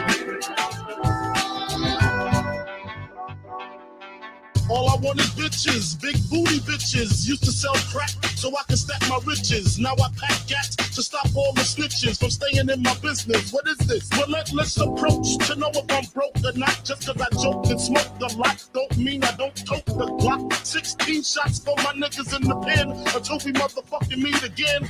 I'm doing rhymes now, fuck the crimes now. See, I keep it pretty simple, you know. Like, now, cause I need deep in the beats. In the Land Cruiser Jeep with the Mac 10 by the seats. For the jackers, the jealous ass crackers in the blue suits. I make you prove that it's bulletproof. Hold your head, cause when you hit the bricks, I got gin mad blunts and bitches sucking dick. The funk, baby. The funk, baby. It's kind of long, but yeah, you can stop. I think you get it. I got you. Yeah. That's dope though. Yeah. That's a good one. Thanks, man. That beat. Yeah. Like I really like when, especially when I'm doing the remixes, I really like, I try and keep in mind like Biggie's about to be on top of it, man. You know, I'm only gonna put like some huge famous rapper on top of the remix. So it's like I really am trying to just make a beat to showcase them. Like they're the point of the beat. Like the beat is not the point for me. You see what I'm saying? Like really I'm making remixes. And so it's like, I'll sell the beat, I'll sell the instrumental if someone's interested, but that's why if you really listen to the beat, it's pretty simple, man. Like that's why I was saying like that RZA style. It's just kind of the same, just little hits and stuff in there. Another one that I think came out a little cooler, like me, like if you ask me, like, yo, if you could only choose one beat, I would do the Things Done Changed. That, and I'm coming out with 10 Crack Commandments this Friday. Okay. Yeah, so just wait. Yeah, that one's about to drop. Yeah. So and you know, I don't take it lightly, man. But yeah, this one, Things Done Changed. This one I made I think, yeah, a few years ago actually, but the beat, but it was still good enough. I just put Biggie on it. So word. Well, let's check it out. Remember back in the days when niggas had waves, Caselli shades and corn braids, picture pennies, honey shot the hot top jellies, shooting skelly, motherfuckers was all friendly, pounding at the barbecues, drinking brews with the neighborhood crews, hanging on the avenues. Turn your pages to 1993, niggas is getting smoke, G. Believe me. Talk slick, you get your neck slick quick. Cause real street niggas ain't having that shit. Toting checks for rep. Smoking blunts in the project always. Shooting dice all day. Waiting for niggas to step up on some fighting shit. We get hype and shit and start fighting shit. So step away with your fist fight ways. Motherfucker, this ain't back in the days, but you don't hear me though.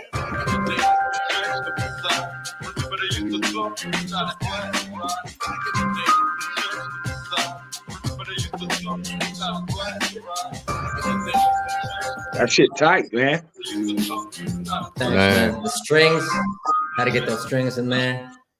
You know? Nice change too. Yo, 1, 2, 3, 1, 2, 3. All of this to me is a mystery. I hear you motherfuckers talk about it, but I stay seeing bodies with the motherfucking chalk around it. And I'm down with the shit too. For the stupid motherfuckers wanna try to use Kung Fu. Instead of a Mac 10, he tried scrapping slugs in his back end. And that's what the fuck happens when you sleep on the street. Little motherfuckers with heat wanna leave a nigga 6 feet deep. And we coming to the waist to make sure the crying and commotion ain't a motherfucking fake. Back in the days, our parents used to take care of us. Look at them now, they even fucking scared of us. Calling the city for help because they can't maintain. Damn shit done changed.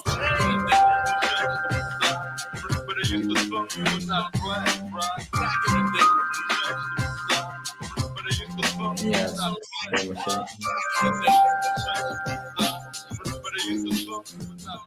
That's nasty. Thanks, man. You know, I can hear Graybeard on that track.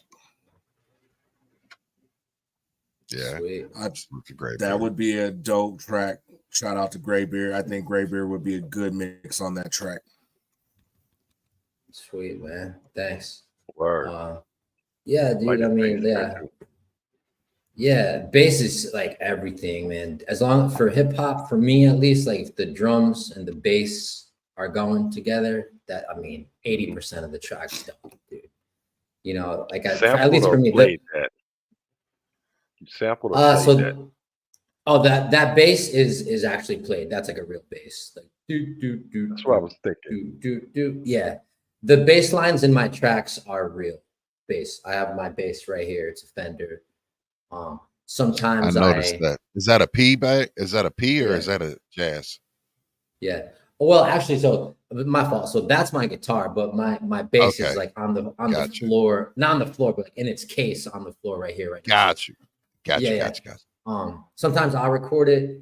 Sometimes I'll send it out to Fiverr if I'm just being lazy, you know, because bass kind of is not my strong point, if I'm being honest, in terms of making it sound good, you know. But either way, though, dude, drums. If the drums and the bass are jiving, at that point, I just gotta kind of figure out like what the little bells and whistles are. Sprinkles and yeah, exactly. What those little sprinkles are on top of it. But what's interesting is I find the chord progression first. Like it's weird. So it's like I'll find basically the key of the song, right? Like whether it's going to be minor or major. I find that first with my guitar, and I'll play chords and stuff, and then I get the bass line to that. Then I delete the guitar and do more like hip hop type of sprinkles on top. Very rarely does the guitar stay in a hip hop beat for me. It's pretty tough to make guitar fit in a boom bap beat. You know, at least for me, it's been really difficult to make it sound good. You know, but yeah, I'll like that's how I make my beats is like drums, guitar. 99 Problems. Yeah. 99 Problems did it. Get that Rick moving on. Oh yeah. J1. Yeah, but a riff ain't Let's one. think about, I mean, especially if you go back to like, of course, the old school Run DMC old school when they were, I mean, but I think that could be a lane that you should explore more because why not? We don't hear enough of it. You pull it off, man. Dude, I mean, 10 Crack Commandments is almost all guitar based, actually. So that's funny. I say that. Yeah. That's probably out of the past 20 beats I've made, the only one where I'm like, you know what? The guitar sounded cool. I'm just going to leave it. Like, if you listen to the instrumental for the 10 Crack Commandments coming up, it really, like, you could sing on it. You see what I'm saying? Like, it could be an emo song. It could be like a band song, you know. I just chose to put rap on it. You see? Okay. I'm looking because I is just it on? oh Is no, that it's not even on here. It's totally unreleased, like totally. Gotcha. That's Yeah. right. You did Yeah, mention yeah. that. I'm looking Yeah. I'm looking Yeah, it's for it. coming Like, out. let's listen. Yeah, it's Friday. coming. World Yeah, on Fridays. premiere. Yeah.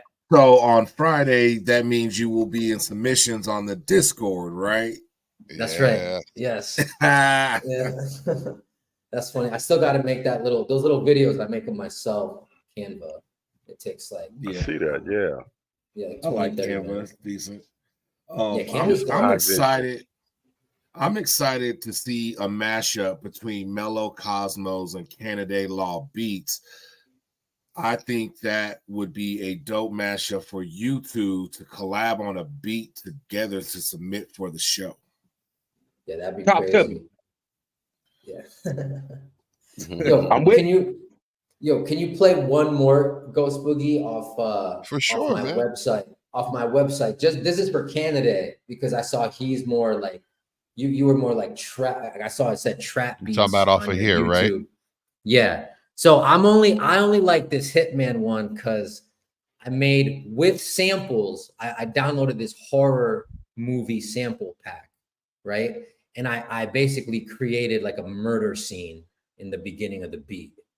And I just kind of think that I don't know, like because I basically respect the candidate because I saw that it was like a lot of trap beats. So I want to know what he thinks of this, where I tried my hand at a trap beat. Trap is not my strength. I listen to, I like Take Keith. I like Metro Boomin and stuff, like their stuff, but I suck at making trap, dude. I'm not gonna lie. Even with sample packs and stuff, I don't think it. But this is the only one that I was proud enough to actually put on my website. So if you Well, guys- let's check it out.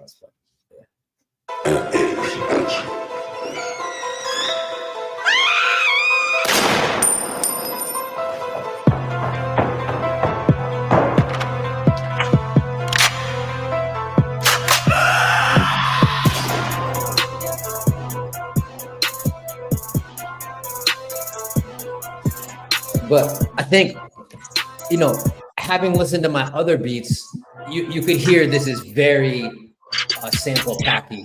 You know what I mean? In my opinion, you see what I'm saying? It's dramatic. Yeah, It's dramatic. yeah. But yeah, I mean, just that little murder scene in the beginning. I'm so proud of that. I don't know.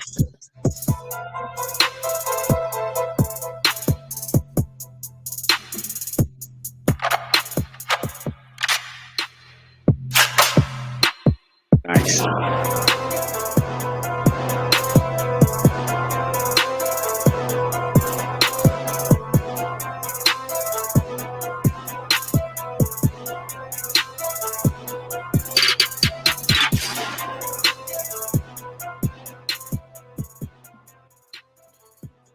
Gotcha. Nice.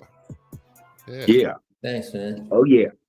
Miss Catherine said it is gun porn. Can you tell me which one you like? What you're talking, like asking me? Anybody. Anybody. Yeah. I'm thinking Lavish. For your catalog, Cannady? Yeah. Yeah, I was Lavish. Let's get into Lavish. And I'm curious to hear Fairy Tale, because Ashley said that is her. Oh, she said no. So Changed her mind on us. yes, apparently she said no Fairy Tale. So see, I'm curious to hear Fairy Tale, but let's hear this Lavish. Or if you're looking for something dramatic, you can listen to Rapina. Got that one right here. Which is right there in front of us. This is a Cannady Law Beats production.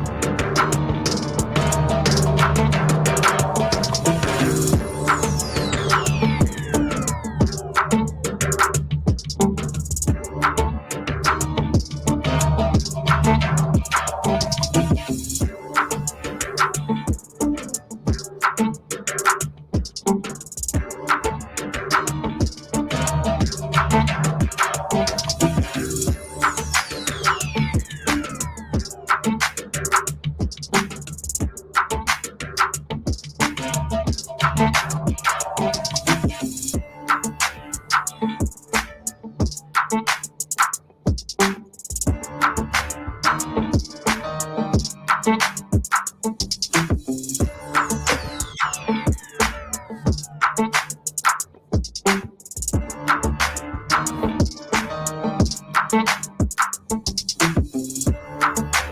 hearing MOP on that. MOP. Yep.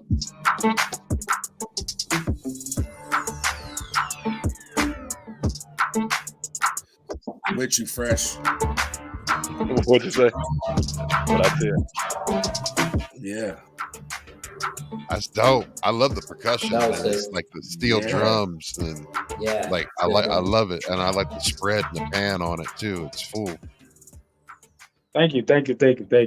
Yeah. Dope. I as soon as I instantly heard of it, I thought of that movie Columbiana. And then I saw I just watched it Fresh's too. comment of that sounds straight like a movie score. And you can hear that in a movie in an action scene, you know, suspenseful scene. And that one has such a good crime villain scene in a movie. That would be a great movie score. Nice. You Thank drive you. to it down in Venezuela, going through the little Yeah. Either that or like Takaro.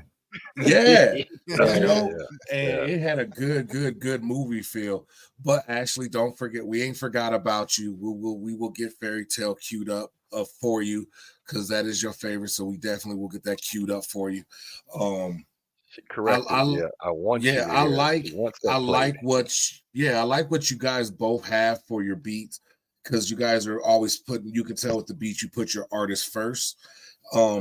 There was something that did flash on the screen that we did see during one of them, and while he's queuing this up, let's get in. A lot of people don't understand purchasing a lease. So while he's pulling this up, let's talk about what it means to lease a beat. What is that about? Because a lot of people don't know. They just go, oh, I bought a beat, I could do what I want with it. Well, there's actually certain rights to beats that a lot of people should understand what they have. So you have your premium lease, you have your regular lease, you have your exclusive lease, and you have your exclusive rights. You know, do you guys want to touch base on what a lease to a beat means? Go ahead, Mellow. Yeah, sure. I mean, me personally, I offer just one type, which is basically unlimited. But it is a lease in the fact that I am not letting you own the beat. The beat is still mine. So I can sell it 1,000,000 times. Right. You can go and become a millionaire off it if you want. Good for you. You don't owe me a cent, bro.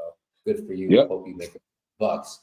But I could also go and sell it a gazillion times if I want to. So that's the way I chose to set my lease. You know, a lot of people have like limits and stuff, but yeah, I don't. If you want to buy one of my beats to own and it's always yours, dude, to me, it's like my baby, man. Like, you know what I mean? Even though I make 10 of them a week or whatever, however many I make, like, I'm not giving my beat away for less than like 5 G's, bro. 10 G's, like at least, man. And that's only because I'm basically a no one.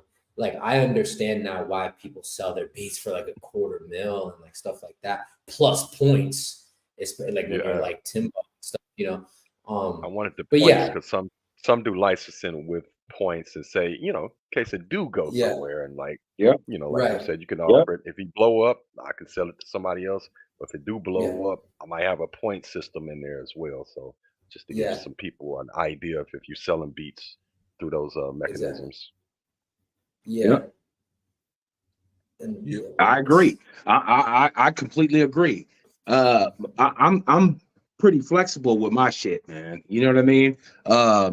I'm not looking to cash out on a nigga because I don't rap or sing or whatever the hell they do on it. I mean, you know, you can take a shit on the motherfucker if you want to. I mean, as long as the shit clear, it's just that simple. You know, exclusive is exclusive, unlimited.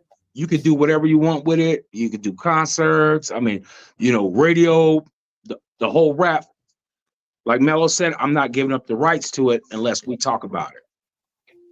Exactly. That's it. Exactly. And I got mine up at $30, mostly because, you know, dude, you could put it up. You see a lot of people 99-cent beats or whatever. It's like, dude. Oh yeah. It's like, yo, if you're gonna really try to, I mean, at least have someone. get a little bit. I mean, what are you gonna get with $1? At least be able to go get yourself a little food, bro. If we're gonna keep the food motif going, Pizza, 30 bucks. Yeah. That's what I'm saying. At least let me go get a large pizza with a soul meat here. Right? I'm not selling it for $1. Yeah. And so 30 bucks. Stop growling. I'm flexible. I'm pretty much with the artist. Like if I, the artists come to me and they tell me, hey, yo, man, I'm trying to do this. Boom, boom. Okay, yeah, I'll work with you because I ain't gonna be alive that long. You know what I mean? So however it works, it works. It's just that simple. I mean, I'm not really big a stickler on that shit, man.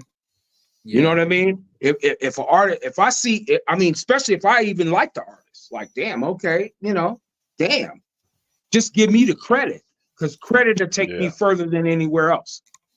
Hey, that's a good point, man. If think about it, credit will take you. I mean, think about it. How many dudes sit around and be like, yo, man, you heard the new so-and-so? Nah, if your man tell you, yo, the new Jay-Z shit is hot, you're gonna go check it out because your partner told you the new Jay-Z shit is hot. That's work. Who 100% did for producers? Who did? Like that's it. That's work. Yeah, that's work. Yeah. If some they might like artist, the rapper or not, but they say who did that beat. Yeah, go ahead, Mellow. Exactly. Oh, go ahead, Mellow. No, you good. Yeah, no, I mean, I was just basically following up with what Cannady was talking about. I mean, if some say even on like YouTube, some big YouTuber, 1 million subscribers was like, yo, man, pass me this beat and I'm gonna make a video with it. I'm not gonna be like, all right, dude, you got those $30, bro. Like, you know what I'm saying? Like, you know what I'm saying? Right. Like, you can hit a nigga for $30. Like, yeah. You know, I'm gonna be like, hell yeah, dude, all day. Like, here you go. Like, so yes, it definitely depends on the situation.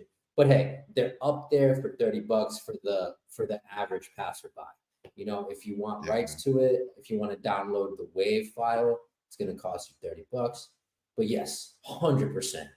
If someone buy me dinner and you can get the pussy all day long, how about that? Right? You buy me dinner, you can get the pussy all day long. I mean, it's just that simple. Yeah, it's just like a fairy tale, right? There you go. The crack cost just like a fairy tale. Let's hit it. This is a Cannady Law Beats production.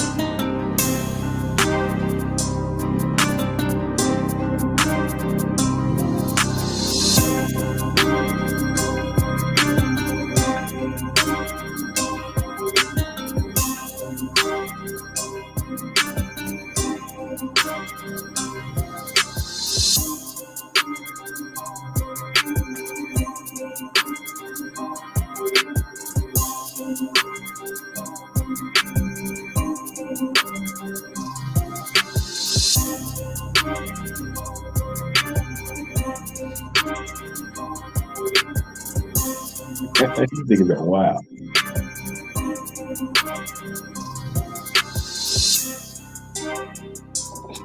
This is a Cannady Law Beats production.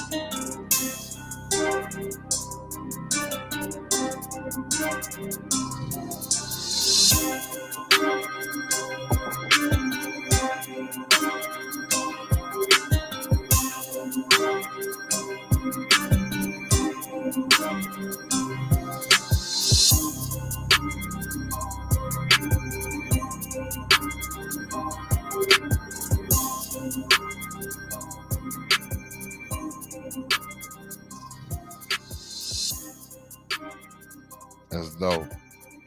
Yes. I like that one.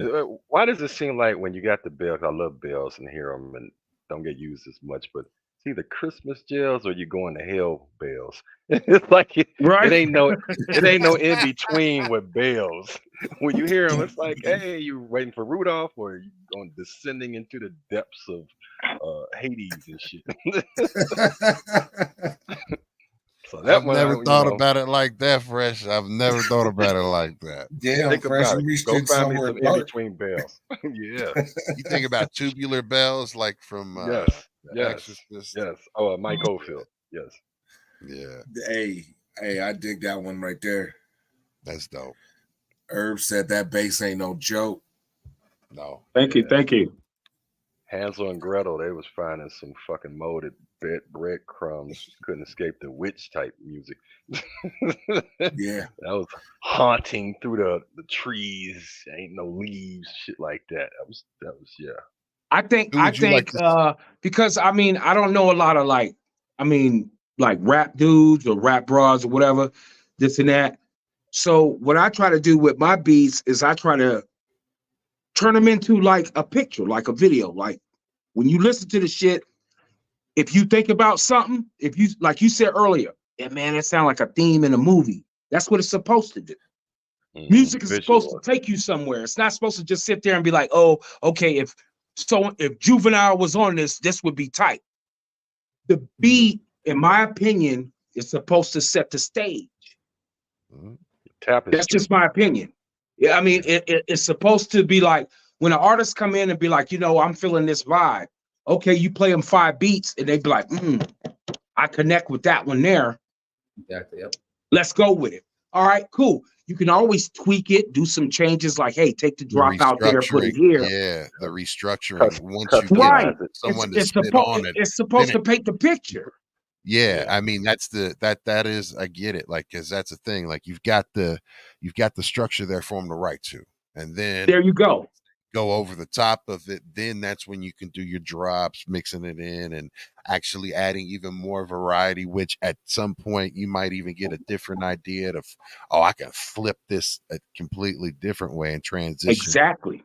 So that's the beautiful part about, once you've got the lyrics over the top of the work. You want me to bring it back to something to eat? Check this out. Check this out. Like, I mean, you get a hamburger.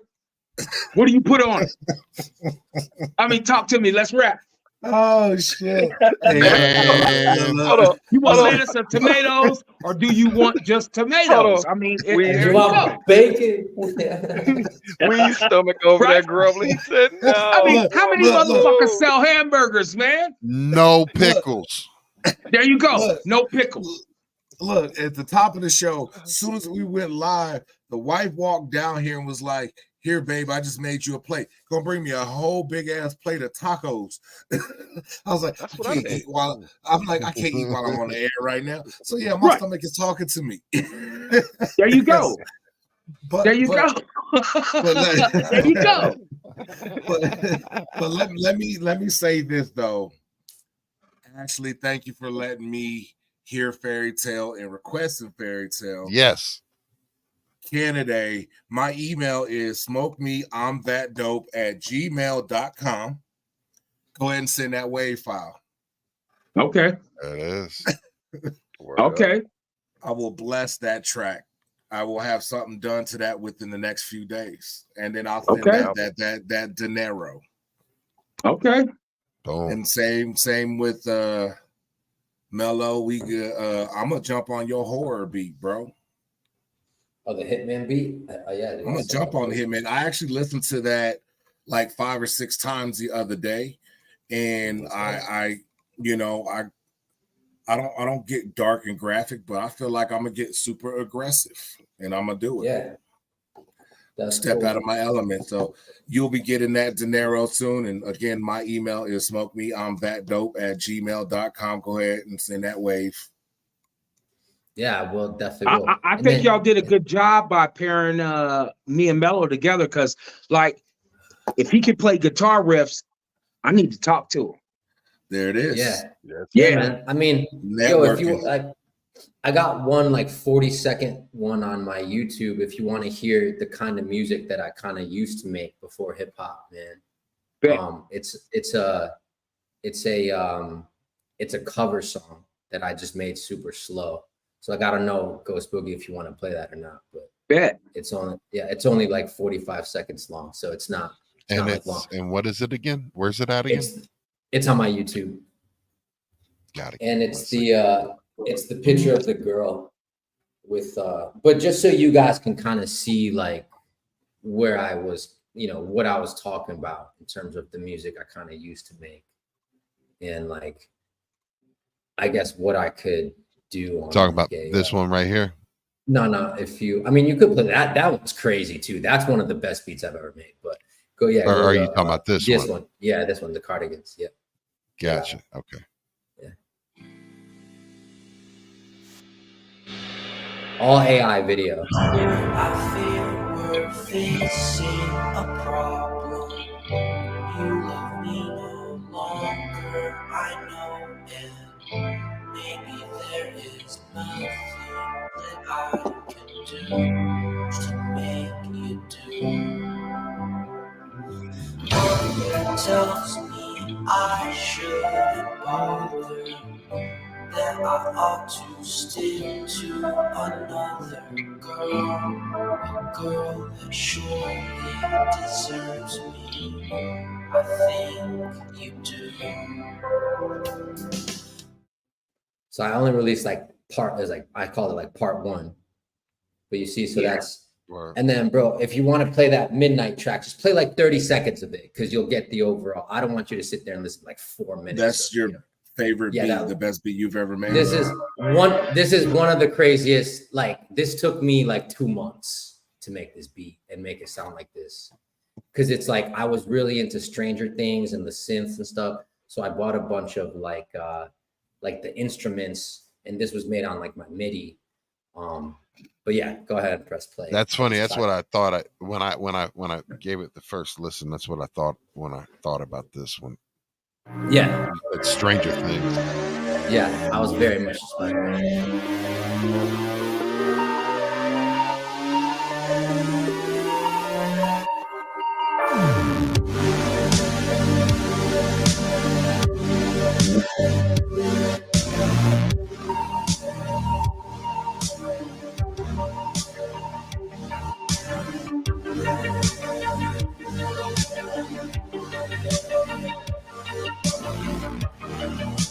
But yeah, obviously not hip hop at all.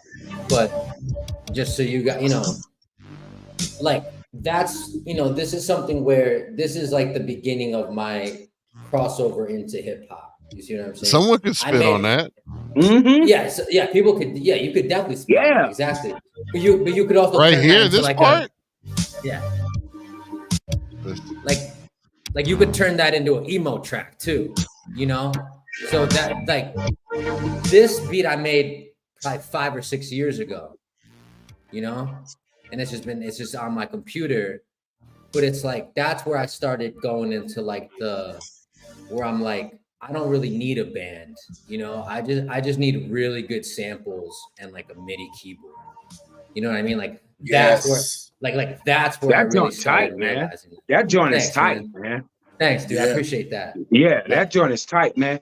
I see, like, me personally, I don't know, how you envision shit, but I see that going like it's a broad landscape on that beat, man. You can do a lot of shit with that. Exactly. That's I feel. You know what you need to do, actually. If I give you any piece of advice, Stranger Things, that they are absolutely filming Stranger Things, the end of it. I would get that to the Duffer Brothers right away. Yeah, try to send that out. Anybody's got to plug. I mean, absolutely. That's Stranger Things all day long, and that's what attracted to me, because the original Stranger Things beat, you got it. I mean, you can hear it. It's clear. It's in there, but it's such a sick twist on it that it has that retro's 80s vibe to it, but yet there's some contempt, like synthwave. I would send it. Yeah, absolutely. Synthwave. Thank you. Yeah, that's exactly what it is. That's 100%. Send it to him, man. Yeah, well, man. Yeah, that's good shit, man. Thanks, dude. Appreciate it, man. And the fact I only want a couple dollars. What you say? A couple dollars. Just a couple dollars. Yeah. And Herbs was feeling it. He said he could hear Kool Keith on that. Oh, yes. Absolutely. Yep. Kool Keith on that. Nice. Appreciate it. That's cool. Yeah. But and if you guys don't know, we do bring up Herbs a lot. Herbs is actually a beat maker as well, who has actually sent in some commissions for us to listen to on this episode, if I'm correct. So I've got all of that queued up for it. I got that. Yeah, he's got some submissions for you guys to listen to as well. So normally when you hear the music for all of the reels that we've done on B-Boys, for the most part, all of the music, and then on my other podcast, he does all of the music for me too. He's one of my usual suspect brethren. So yeah, he's my beat maker. So yeah, he makes some stuff. I do have some submissions for you, but before that, we've got before Herbs, we have some. We have some mellow. It said that was cosmic. Y'all ain't hear a word I said, did y'all? Yeah, nah, man. Oh, did you? I bet. I did. Thought I was on mute.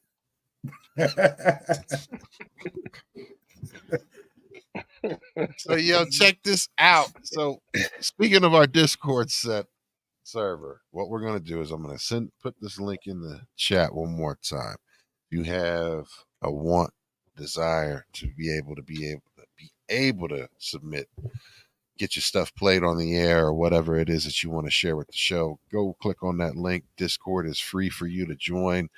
There are no fees to be a part of this and be able to share content to it. That's our Discord server.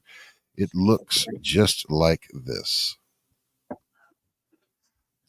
So you have submissions over here. You've got some rules that you might have to go through and stuff like that. That's something you can't see normally, but you got your welcome rules and everything like that. Here in this tab right here is where you want to put submissions, but we've got sections for DJs to be able to put their mixes up, links, their self-promotion to anything that you have popping off. Like in here, folks will let you know, part of the community already letting you know when they're going live, be able to check them out. But chat, DJs, MCs, graffitis, B-boys, put in your beats. You have the ability. We all three of us need to start actually posting stuff in here and being active with that. But of course, in the lounge, you can go ahead and start. You can actually cam up. You can just mic up. It's a good spot for people to be able to get into, even want to have a cipher or talk anything about hip hop. So when we look at our submissions, Richie says, here are 2 beats my roommate and I played around with making. Let's see here. I like this one. This is the best one out of the 2 right here.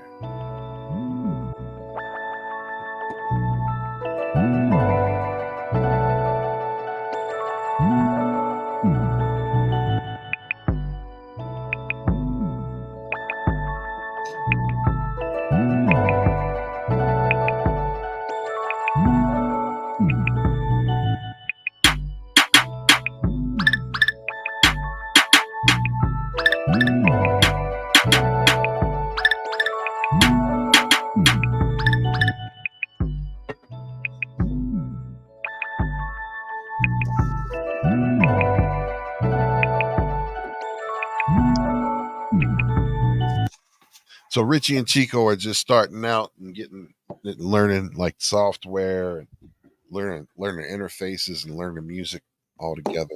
Salute to you guys. Perfect place for them to come and get all the tips that we've had over the episodes, and including this one from Cannady and MellowCosmos. They gave some great tips on getting the sound right and not over plug in and everything. Stockpile. Absolutely. Yeah, nice. That was nice. So then we got this one from Herbs. Made me hungry. Yeah. Nigga, wow. Did you go get something to eat? Did you go get something to eat?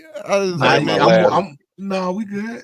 Let's get into some toxic tabernacle.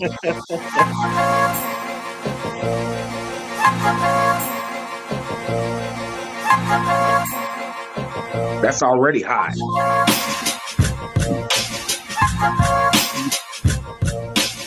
Yeah, that's it.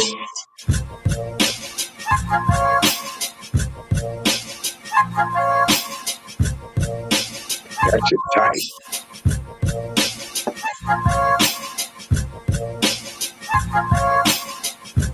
Mm-hmm.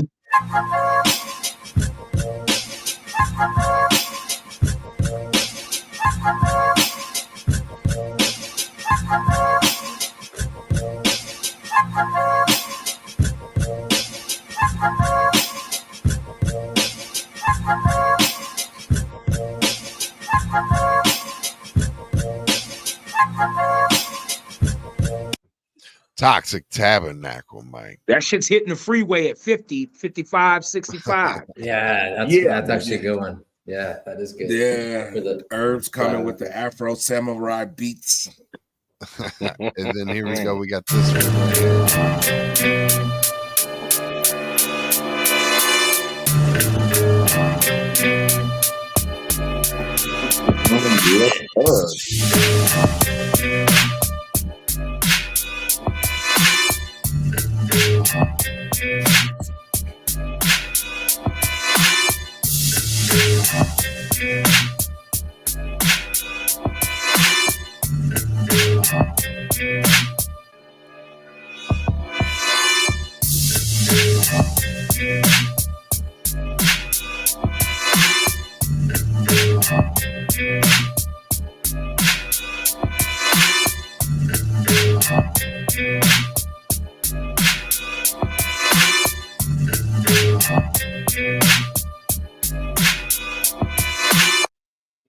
Hell yeah. That one didn't have a name. He didn't have a name listed on it. Yeah, We need a string. No, go ahead, Weez. And for you too, just like how Herbs submitted through the Discord, the same way you guys would just submit your beats as you make them, submit them on there. We play them live on air. We may even grab one or ask you for your permission to use them for our commercial drops and or for show marketing. And that's what the whole point of this Discord is. You never know. We may use your Stranger Things, or we may use fairy tales and things like that. That's the whole point of this Discord, for them to hear, us to hear, and we may even use it. Mm-hmm. I was just gonna say we need a StreamYard metronome. Everybody's head was bobbing a little off. We was bobbing. It's like a delay, so it was like everybody head. We look like some epileptics on here, but we made it happen. Oh shit! Yeah, I ain't tripping, man. Always. You got another one here from Herbs.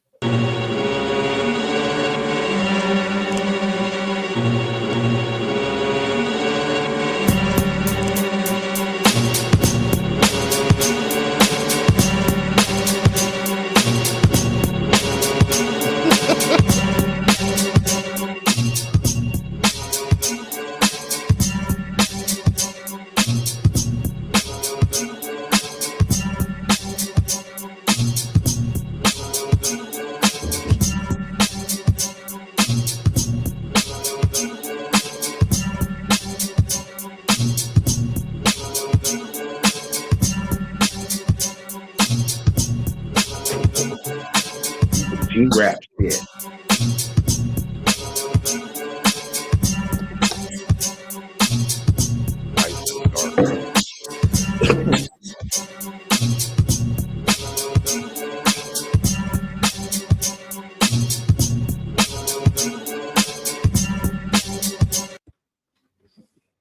Herbs one. And hey, love the beat and praise the hip hop, because the little video he had going, that hip hop allowed us to get away from dressing like that. Nah. Herbs was high as hell when he paired Prince to that beat. He was high as shit. That's what that was. He was high as shit when he paired Prince. Oh, for real. Like I know Herbs. Yes, Thank you, B-boy style, man. My 1,000,000% stone. Now that sounds like some cool G-rap shit, man. Yeah. It did. It did do. When I heard you say that, and I was like, yeah, that's what I was vibing with. Yeah. Got another one here from him too.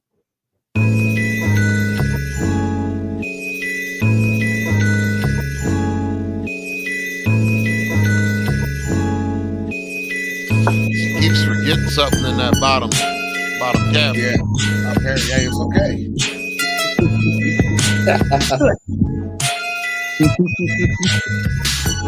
It's in there. Look again.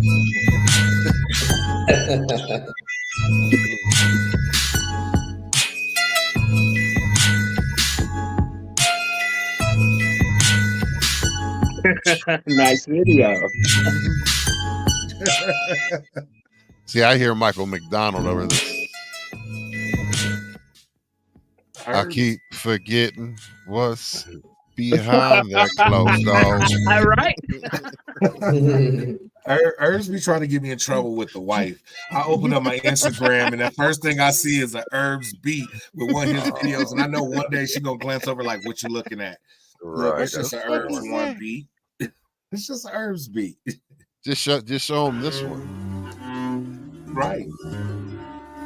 Oh yeah, Santa gotta die.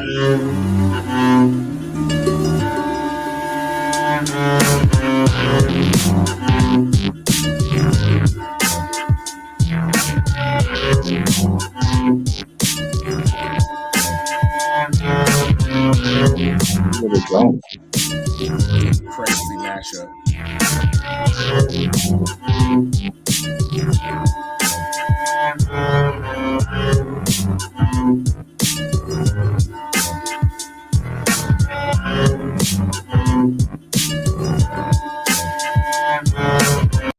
You done fucked around too long. All you would need is a dope ass rapper on that beat, man. Like that to me, that beat is crazy.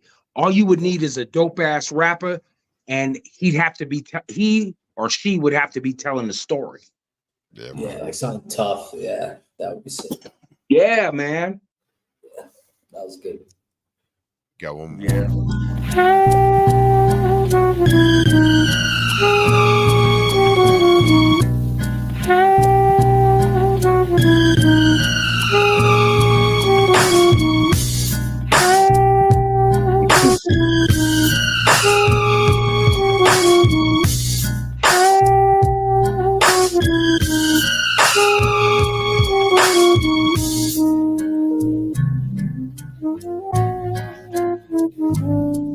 And that jazz record.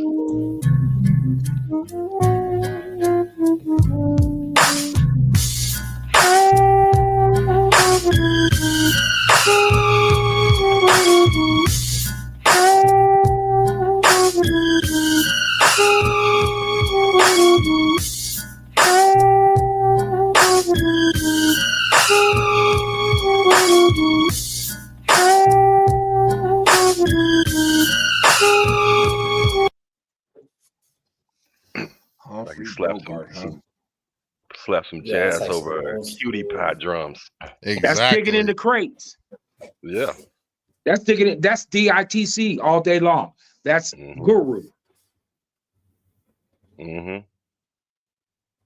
Yeah, all day long, man, to me. Super old school feel. That was really nice, man. I like that old, that all those beats were pretty good. Herbs One, dude. Respect, bro. Nice beats. Shout out to Herbs One. Yeah, respect, dude. Good beats. Definitely. And then this last beat that we have is from Discord decided to trip out. Give me 1 second. It's from Mayfly. Mayfly. Yeah. Shout out to Mayfly. Yeah, no, that's actually me. I don't know why they named me Mayfly on Discord. I got you. All right. Yeah, you don't have to play it. I just put it in there. No. Hey, way to use the Discord though. That's perfect. Yeah, boom, there it is. 10 crack commandments. Bam. Let's play it. It's the 10 crack commandments. Oh, man. Been in this game for years. It made me an animal. It's rules to this shit. I wrote me an annual, a step-by-step booklet for you to get your game on track. Not your wig pushed back. Luna, I'm like, uno. Never let no one know how much dough you hold. Cause you know, They try to breed jealousy, especially if that man fuck up. Get your ass stuck up. Number 2, never let them know your next move. Don't you know bad boys move in silence and violence, taking from your eyes. I done squeeze mad clips at this cat for their bricks and chips. Number 3, never trust nobody. Your mama set that ass up, properly cast up, hoodie the masked up. For that fast buck, she be laying in the bushes to light that ass up. Who played the guitar? The 10 crack commandments. Nice. Thanks, Nice. man. Yeah, no, that's all me. And then this, Nice. The guitar, Thanks, that shit is crazy. Thanks, man. Yeah, that's one of the ones where I'm like, the guitar sounds cool. Like usually I might have turned it into a piano or turned it into a synth or something, but yeah, I just like the way the riff sounded. Yeah, man. Yeah, that guitar is incredible, man. Thanks, dude, man. I actually chopped this one up. Like I interrupted Biggie in his flow. Like that's what I was saying. When I'm remixing him, you realize like they just let it flow. Like I actually like stopped it at 16 bars, put a chorus, then like another 16, put a chorus, you know, like really like organized it. But hey, bro, that's what you get to do when you remix something. You know, you do whatever you want. Yeah, excellent job on them guitars, dog. Thanks, man. That shit is crazy. Appreciate it, dude. Thanks, man. That's going on. Yeah. Thanks, dude. Well, we get to hear it first before Friday, so we got a 2-day exclusive to it on the Discord. Boom. B-Boys first. That's a taste. There's a whole nother half that y'all ain't even heard that y'all gonna have to wait. Because if you hit that like, subscribe, and all notification bell on his YouTube channel and on Canada's channel, man, to stay current. And the B-Boys channel, damn it. Come on. Yeah. Hit the like, subscribe, the follows, the notification buttons. We are here every Wednesday. Yeah. Absolutely. So, is there anything else that you gentlemen would like to have played in regards to your catalog? Play Lavish, if you don't mind. No, I don't mind at all, my friend. So it's called Lavish. All right. What's the picture look like? Do you remember? It's Abraham Lincoln. Abraham Lincoln. Word. And everybody say he freed the slaves. You know the story. Let's see here. It's up at the top. It should be up at the top.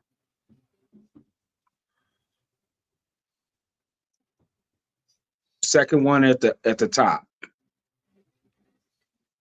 Oh, there it is. I was looking for Abraham Lincoln with his beard, his hat. Right? I was overlooking on boy. Like Abraham Lincoln with the Timbos on. He got the Timbos on.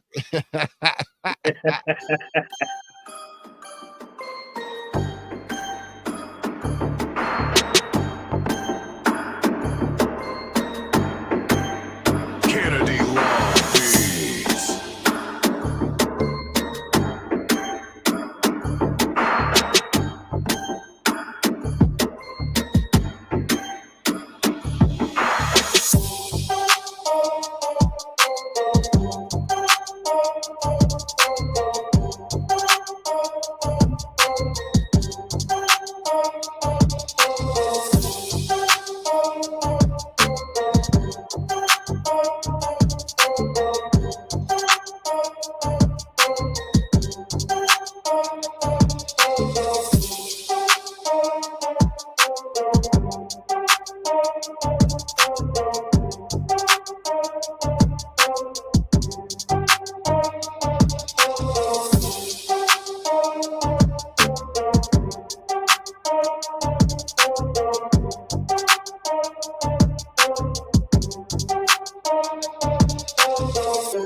Cannady Law Beats.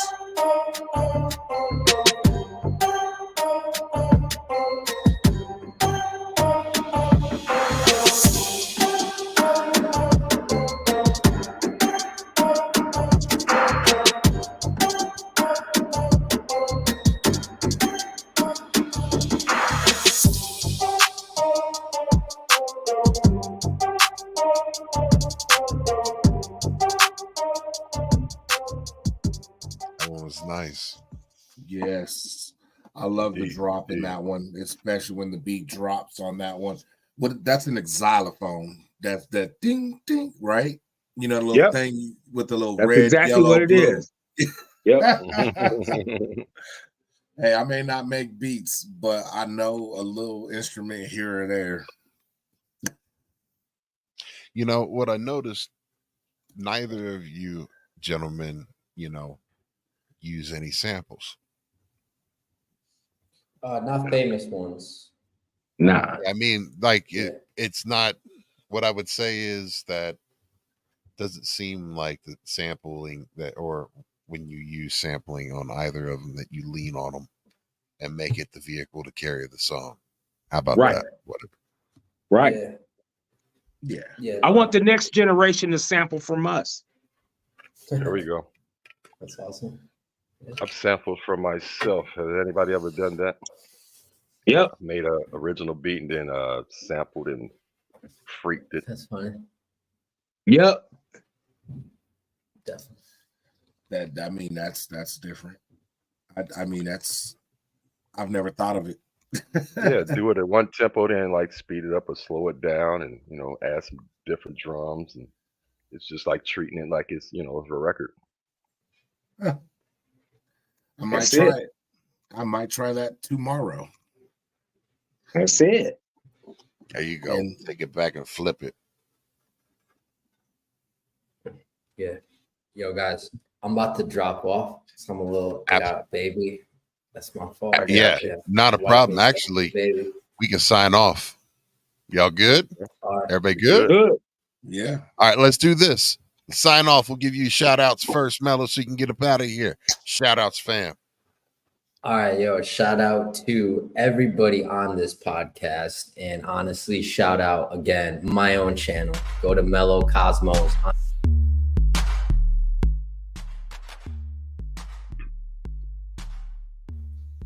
All right. Hey, we lost you for there, but hey, salute to you. Thank you so much.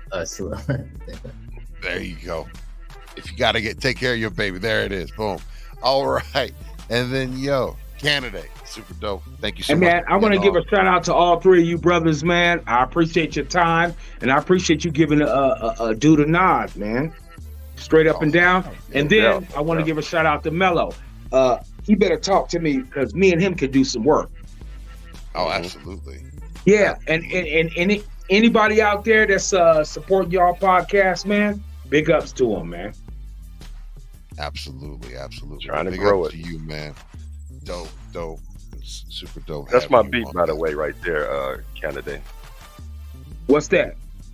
I don't know if beat just playing. Okay.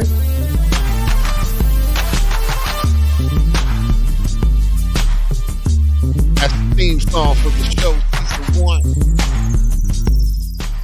1. Y'all keep doing y'all thing, man. I appreciate your time. Gotcha, bro. And then we're going to do shout outs to G Fresh. What's shout outs?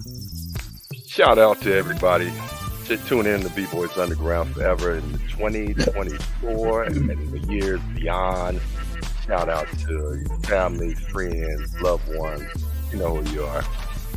That's about it. And we got some more good artists coming up, like the ones we've had all 13 episodes.